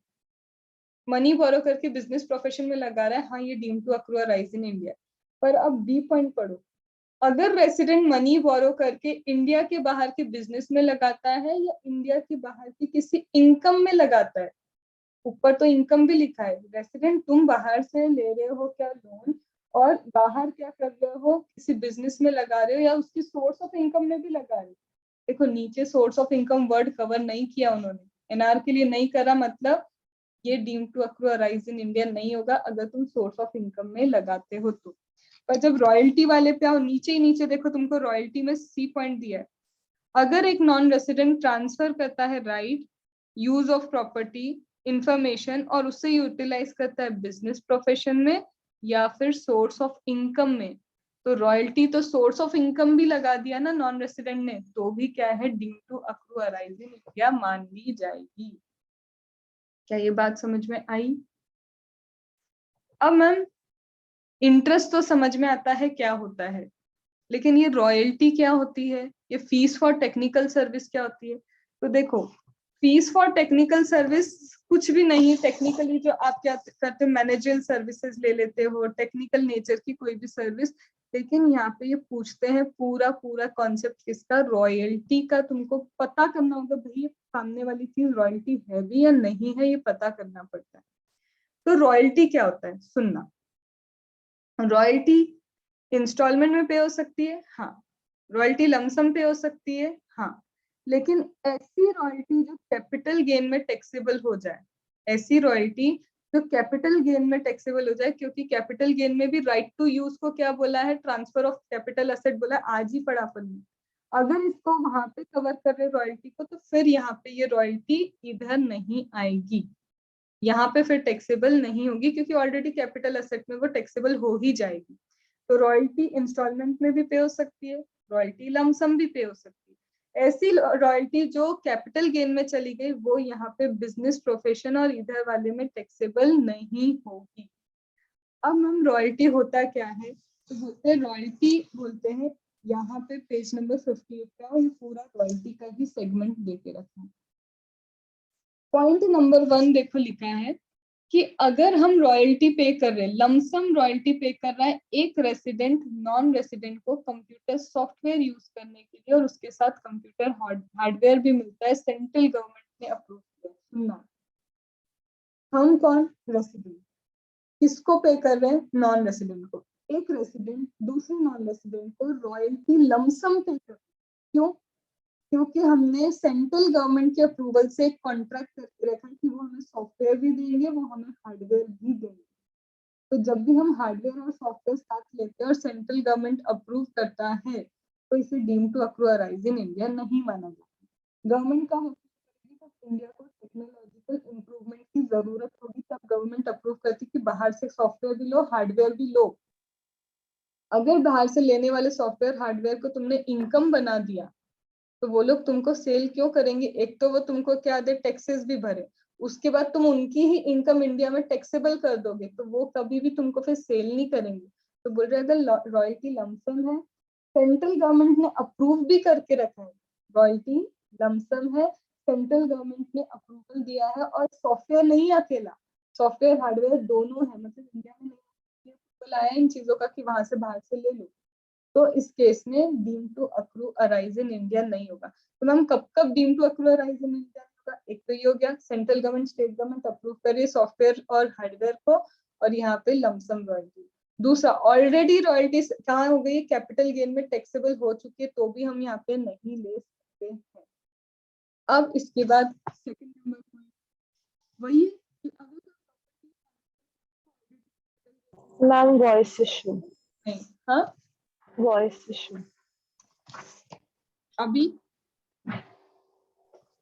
चलो, अगर प्रॉपर्टी सेंट्रल, सेकंड पॉइंट, अगर ऑलरेडी प्रॉपर्टी कैपिटल गेन में कवर हो गई है, तो यहाँ पे क्या नहीं आएगा, तुम्हारा रॉयल्टी नहीं आएगा, वही सेकंड पॉइंट है। अब थर्ड पॉइंट लिखा है, देखो ये थर्ड पॉइंट पढ़ने से अच्छा अब हम पूरा है ना डेफिनेशन को पढ़ते हैं। ये डेफिनेशन क्या लेके रखी, ये डेफिनेशन बहुत इजी है, इसको रटना गलती है तुम्हारी, रट नहीं सकते इसको, सिर्फ और सिर्फ क्या है लॉजिकल अंडरस्टैंडिंग से दिमाग में याद रख सकते, क्योंकि क्वेश्चन ऐसा आएगा, इसी की केस स्टडी आएगी, तुम्हें पहले पहचानना होगा भैया ये रॉयल्टी है या नहीं है।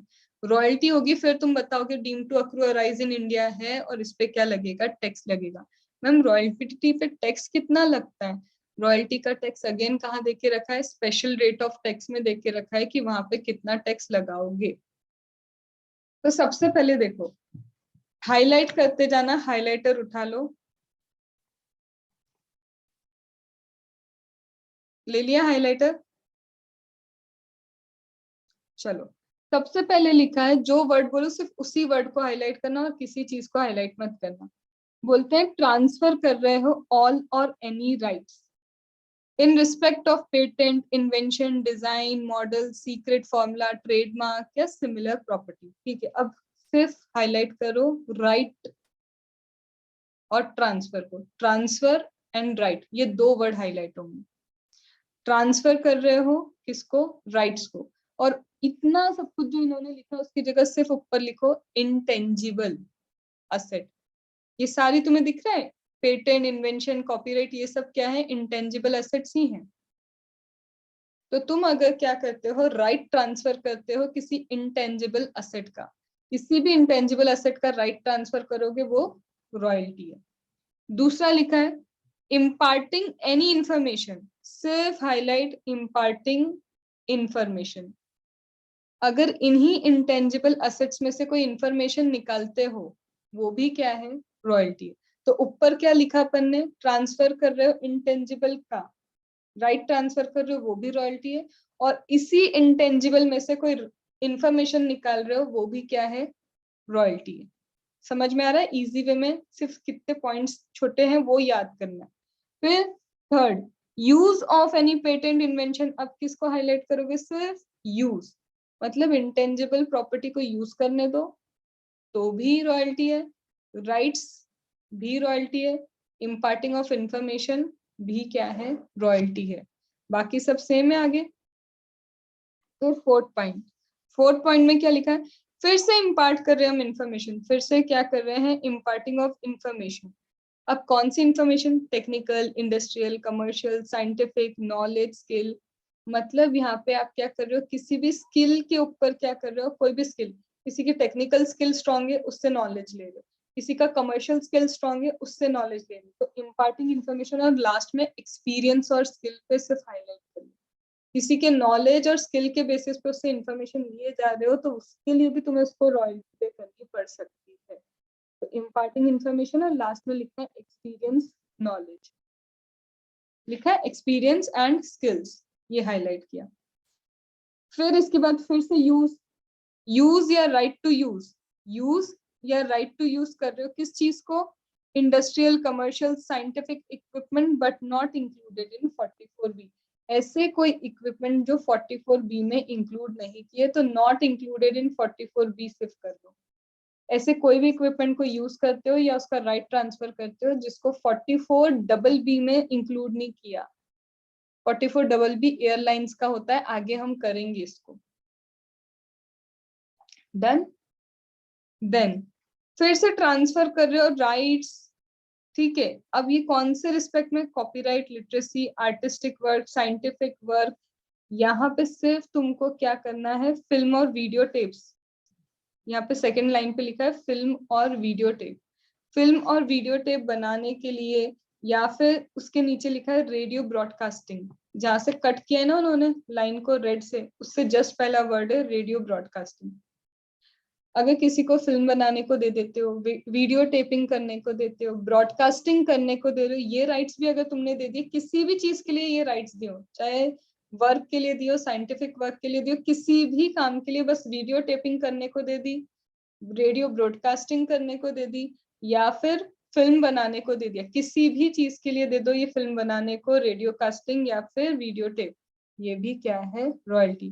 क्या इजी में समझ में आया कि एक्चुअल कवर क्या कर रहे हैं? इंटेंजिबल का यूज कवर किया, ठीक है, इंटेंजिबल का क्या किया? यूज कवर किया। इंटेंजिबल के लिए राइट्स कवर किए, इंटेंजिबल के लिए और क्या? इम्पार्टिंग ऑफ इंफॉर्मेशन कवर किया। फिर यही imparting of information knowledge and skill में भी कवर कर दिया उन्होंने। फिर यही राइट टू यूज वगैरह जो यूज ट्रांसफर कर रहे हो, फिल्म बनाने दे रहे हो, वीडियो टेप बनाने दे रहे हो, रेडियो की ब्रॉडकास्टिंग करने दे रहे हो, चाहे वो लिटरेरी वर्क के लिए करो, एजुकेशन के लिए करो, साइंटिफिक के लिए करो, किसी के भी लिए करो, वो भी हमने क्या किया? अलाउ किया। और लास्ट में लिखा है कोई भी सर्विस इन सबसे रिलेटेड दे रहा है, वो इन सब में से किसी से भी रिलेटेड कोई भी सर्विस दे रहा है, वो भी क्या है? रॉयल्टी। तो इसको ऐसे ही पढ़ना, क्योंकि क्वेश्चन में जब अप्लाई करना है तो इतना भर भर के तो तुम रटने से रहे, और ये सेंस भी नहीं है। बस समझ में आ जाना चाहिए, हाँ भैया ये रॉयल्टी है, सेक्शन ये है, हमको ये सब लिखना नहीं होता है, बस बताना होता है राइट टू यूज ट्रांसफर किया, इसका मतलब ये रॉयल्टी है सेक्शन 9 के अकॉर्डिंग। तो उतना ही लिखना है, बस हमको क्रक्स समझना था इसका। क्या इसमें कोई डाउट, कोई दिक्कत नहीं? अब सिर्फ थोड़ी सी हिम्मत, लास्ट का ये पॉइंट बचा है और तुम्हारा रॉयल्टी वाला, एक्चुअल में तो सेक्शन 9 ही पूरा खत्म हो गया था। ठीक है, अब बोलते हैं कि देखो हमने अभी अभी तुमको क्या बोला था, सॉफ्टवेयर, सॉफ्टवेयर के साथ हार्डवेयर, ध्यान अब सिर्फ इधर, सॉफ्टवेयर, सॉफ्टवेयर के साथ अगर हार्डवेयर आप ट्रांसफर करते हो, उसके लिए कुछ भी ले रहे हो, सेंट्रल गवर्नमेंट ने अप्रूवल दिया है, लमसम रॉयल्टी है, तो इसको deemed to accrue arise in India नहीं मानेंगे। लेकिन बोलता है अब बातें चल रही है सिर्फ प्लेन सॉफ्टवेयर की, हार्डवेयर नहीं है साथ में, सिर्फ सॉफ्टवेयर है। तो बोलता है सॉफ्टवेयर के रिस्पेक्ट में अगर कोई आप सर्विस लेते हो तो वो रॉयल्टी ही है, तो वो क्या है, रॉयल्टी ही है। लेकिन इन्होंने फिर एक क्लैरिफिकेशन दिया, क्लैरिफिकेशन कहाँ दिया, ये नोट करके लिखा है ना पेज नंबर 59 पे, वो नोट लिखा है। वो बोलते हैं कि अगर क्या हुआ है, कोई भी रेसिडेंट क्या करता है, हमने क्या किया, वो बोलता है कि देखो हम income deem to accrue arise in India नहीं मानेंगे, कब नहीं मानेंगे, अगर ऑलरेडी टीडीएस कभी कट चुका है इस इनकम पे। सुनो, तुम रॉयल्टी दे रहे हो किसी को, नॉन रेसिडेंट को, तुम्हें एक सेक्शन मिलेगा 195 आगे चल के, जब भी हम किसी नॉन रेसिडेंट को पे करते हैं तो 195 में क्या होता है, टीडीएस डिडक्ट हो चुका होता है, टीडीएस क्या हो जाता है, डिडक्ट हो जाता है। तो एक बार टैक्स तुमने जब ऑलरेडी उसके नाम का पे कर दिया, फिर से income deem to accrue arise in India क्यों करोगे, नहीं करोगे। या फिर क्या हुआ, सुनना, तुमने क्या किया, किसी 195 में टैक्स नहीं पे किया, 195 194 जे में टैक्स पे हो गया, कैसे हो गया, प्रोफेशनल कैटेगरी में क्या हो गया, प्रोफेशन 194 जे, प्रोफेशनल का क्या होता है, टीडीएस होता है। अगर वहां पे टीडीएस हो गया तब भी income deem to accrue arise in India नहीं मानेंगे, क्योंकि वैसे भी टीडीएस भर चुके हो। तो यहाँ पे बोलता है कि देखो यहाँ पे या तो सॉफ्टवेयर पे 194 जे में टीडीएस कटेगा जब रेसिडेंट को पेमेंट हो रही है, या फिर सॉफ्टवेयर में क्या होगा, 195 में टीडीएस कटेगा जब नॉन रेसिडेंट को पेमेंट जा रहा है। अब उसके लिए एक चीज इसने नोटिस इशू किया है, क्लैरिफिकेशन इशू किया है। क्लैरिफिकेशन क्या बोलता है, सेंट्रल गवर्नमेंट ने नोटिफिकेशन दिया है और बोलता है exempt certain software payment from 194 जे, 194 जे लगेगा ही नहीं कुछ सॉफ्टवेयर के लिए पेमेंट करने पे। अब वो क्या है, बोलता है अगर payment accordingly where the payment is made by transferee for acquisition of software from resident transferor। पूरा ध्यान है इधर, सपोज करो स्वाति क्या है, स्वाति सॉफ्टवेयर बनाती है और वो रेसिडेंट है, ठीक है, स्वाति क्या है, दीपक सिर्फ थोड़ी सी हिम्मत रख के कॉन्सेप्ट सुनना, उसके बाद छुट्टी, ठीक है, थोड़ा सा यहाँ पे जा रहा है लेकिन समझ सब आएगा, ठीक है। स्वाति क्या है, रेसिडेंट ट्रांसफरर है, ठीक है। मैंने उसको क्या बोला, भाई स्वाति मेरे को एक ऐप चाहिए जिसमें मैं क्या करूँ, रिकॉर्डिंग भी कर लूँ, कोई बच्चा रिकॉर्ड नहीं कर पाए, स्क्रीन रिकॉर्डिंग नहीं हो पाए, फलाना फलाना सारे क्या लगा दिए, सेफ्टी मेजर्स लगवाने के लिए, एनक्रिप्शन करने के लिए उससे बात करी। रेसिडेंट ट्रांसफरर से मैंने क्या ले लिया, सॉफ्टवेयर ले लिया और उसको मैं क्या कर रही हूँ, पेमेंट कर रही हूँ। अब मैं कौन हूँ, सपोज करो मैं टीचर नहीं, मैं भी क्या करती हूँ, ट्रेडिंग करती हूँ इस सॉफ्टवेयर की। मैंने उससे सॉफ्टवेयर लिया, उसको पेमेंट कर दी। अब उसको जब मैंने पेमेंट की, वो रेसिडेंट ट्रांसफर है, इसको पेमेंट करते वक्त सपोज क्या हुआ, ऑलरेडी मैंने टीडीएस वगैरह पे कर दिया, 194 जे वगैरह पे कर दिया। अब मैं आगे जाके सॉफ्टवेयर को सेल कर रही हूँ, तो बोलते अगर आप आगे जाके इस सॉफ्टवेयर को एज सच ऐसा की ऐसा सेल कर रहे हो तो कोई आप प्रोफेशनल काम नहीं कर रहे, आप ट्रेडिंग कर रहे हो। तब आप क्या कर रहे हो, ट्रेडिंग कर रहे हो, कोई प्रोफेशनल काम नहीं किया। आप मॉडिफिकेशन करते तो आप अपना सर्विस दे रहे हो, आपने इनसे सॉफ्टवेयर खरीदा और ऐसा कि ऐसा बेच दिया, तो वो तो ट्रेडिंग हो गई, वो कोई सर्विस देना थोड़ी ना हुआ। तो बोलता है फिर 194 जे एप्लीकेबल नहीं होगा। तो वही लिखा है, देखो पॉइंटर्स, पहला point 194 J would not be attracted if software acquired in subsequent transfer without modification. तो सामने वाला जो मुझसे खरीद रहा है वो मुझे, मेरा कोई 194 जे नहीं कर सकता, क्योंकि मैंने कोई मॉडिफिकेशन करके ही नहीं दिया है सॉफ्टवेयर में। और ऑलरेडी जब मैंने स्वाति से खरीदा था, मैंने तो उसको 194 जे में टैक्स पे कर दिया था, क्योंकि वो मुझे बना के दे रही है, तो वो प्रोफेशनल सर्विस दे रही है मुझे। तो जब मैंने उससे खरीदा, मैंने 194 जे का उसका टीडीएस ऑलरेडी काट लिया। सपोज स्वाति की जगह मैं किससे लेती, एक नॉन रेसिडेंट से सॉफ्टवेयर लेती, मैं 195 में उसका क्या कर लेती, टीडीएस कट कर लेती। तो बोल रहे जब तुमने खरीदा था ऑलरेडी, या तो 194 जे या 195 में टीडीएस डिडक्ट कर दिया था। और अब जब तुम बेच रहे हो तो सामने वाला तुम्हें नहीं डिडक्ट करेगा क्योंकि तुमने कोई मॉडिफिकेशन नहीं किया, या सिर्फ तुम क्या कर रहे हो, ट्रेडिंग कर रहे हो। तो बोलता है कि अगर पहले ही 194J या 195 में टीडीएस डिडक्ट हो गया और तुम ऐसा की ऐसा ही क्या कर रहे हो, सॉफ्टवेयर किसी को बेच रहे हो, तो यहाँ पे क्या नहीं लगेगा, यहाँ पे कोई 194J वापस से नहीं लगेगा। बस पेन नंबर हमको दे देना, तुम्हारा क्या देना, पेन नंबर हमको दे देना। तो पेन नंबर अगर तुम दे देते हो, ये तीनों कंडीशन फुलफिल होती है, तो 194J वापस से नहीं लगेगा। क्रक्स क्या है, ऐसा कि ऐसा सॉफ्टवेयर दो, क्योंकि ऐसा कि ऐसा देना मतलब कोई अपना दिमाग नहीं चला रहे हो तुम, कोई सर्विसेज दे ही नहीं रहे हो, तो इसलिए ये क्या है, 194J के लायक नहीं है। This complete overall section number 9। तो रेसिडेंशियल स्टेटस भी खत्म हुआ, सेक्शन 9 भी। कल हम इसके मतलब परसों छोटे छोटे जो कहीं कहीं अमेंडमेंट है वो और एग्जेम्प्ट इनकम देखेंगे। एक चीज और, इसमें पेज नंबर 61 पे ये जो प्रेजेंस ऑफ फंड मैनेजर है, इसको रीड करके सिर्फ इसमें तुमको क्या करना है, ये होमवर्क ही रहेगा, ये बिल्कुल इंपॉर्टेंट मतलब कॉन्सेप्ट ही इंपॉर्टेंट नहीं है। इसमें से सिर्फ क्या क्या निकाल लेना, जो लिमिट्स देते ना, एक्सीड 5%, 10 करोड़, ऐसा ऐसा कुछ भी लिमिट्स दिए, तो बस वो लिमिट्स कहाँ पे मिनिमम 25 मेंबर दे के रखें। एमसीक्यू में कभी इसका पूछ ले कि भाई इसमें मिनिमम मेंबर्स कितने होने चाहिए, फंड मैनेजर में 25 होने चाहिए। तो इसका सिर्फ इतना ही क्रक्स तुम लोग निकाल के रखना कि एमसीक्यू में इसके लिमिट्स से लेके कुछ मुझे नहीं आ जाए बस। तो ये तुम्हारा होमवर्क रहेगा और इसको तुम्हें ही करना है। इट इज 0% इम्पॉर्टेंट, बट हम छोड़ नहीं सकते, ठीक है। तो this will be your Sunday का होमवर्क, तुम्हारा फंड मैनेजर। और बाकी हमारा हो गया, हम मंडे को अमेंडमेंट और उसके साथ एग्जेम्प्ट इनकम स्टार्ट करेंगे, ठीक है। और एक और क्वेश्चंस तुमको कौन से दिए, वो पोयम के कॉन्सेप्ट्स दिए कि उसके क्वेश्चंस करके रखने, ठीक है। कोई डाउट? No. दिखने बोलने में बहुत ज्यादा लग रहा है, लेकिन ये 1.5 घंटे का ही होमवर्क है तुम्हारा बस, ठीक है। चलो, ओके।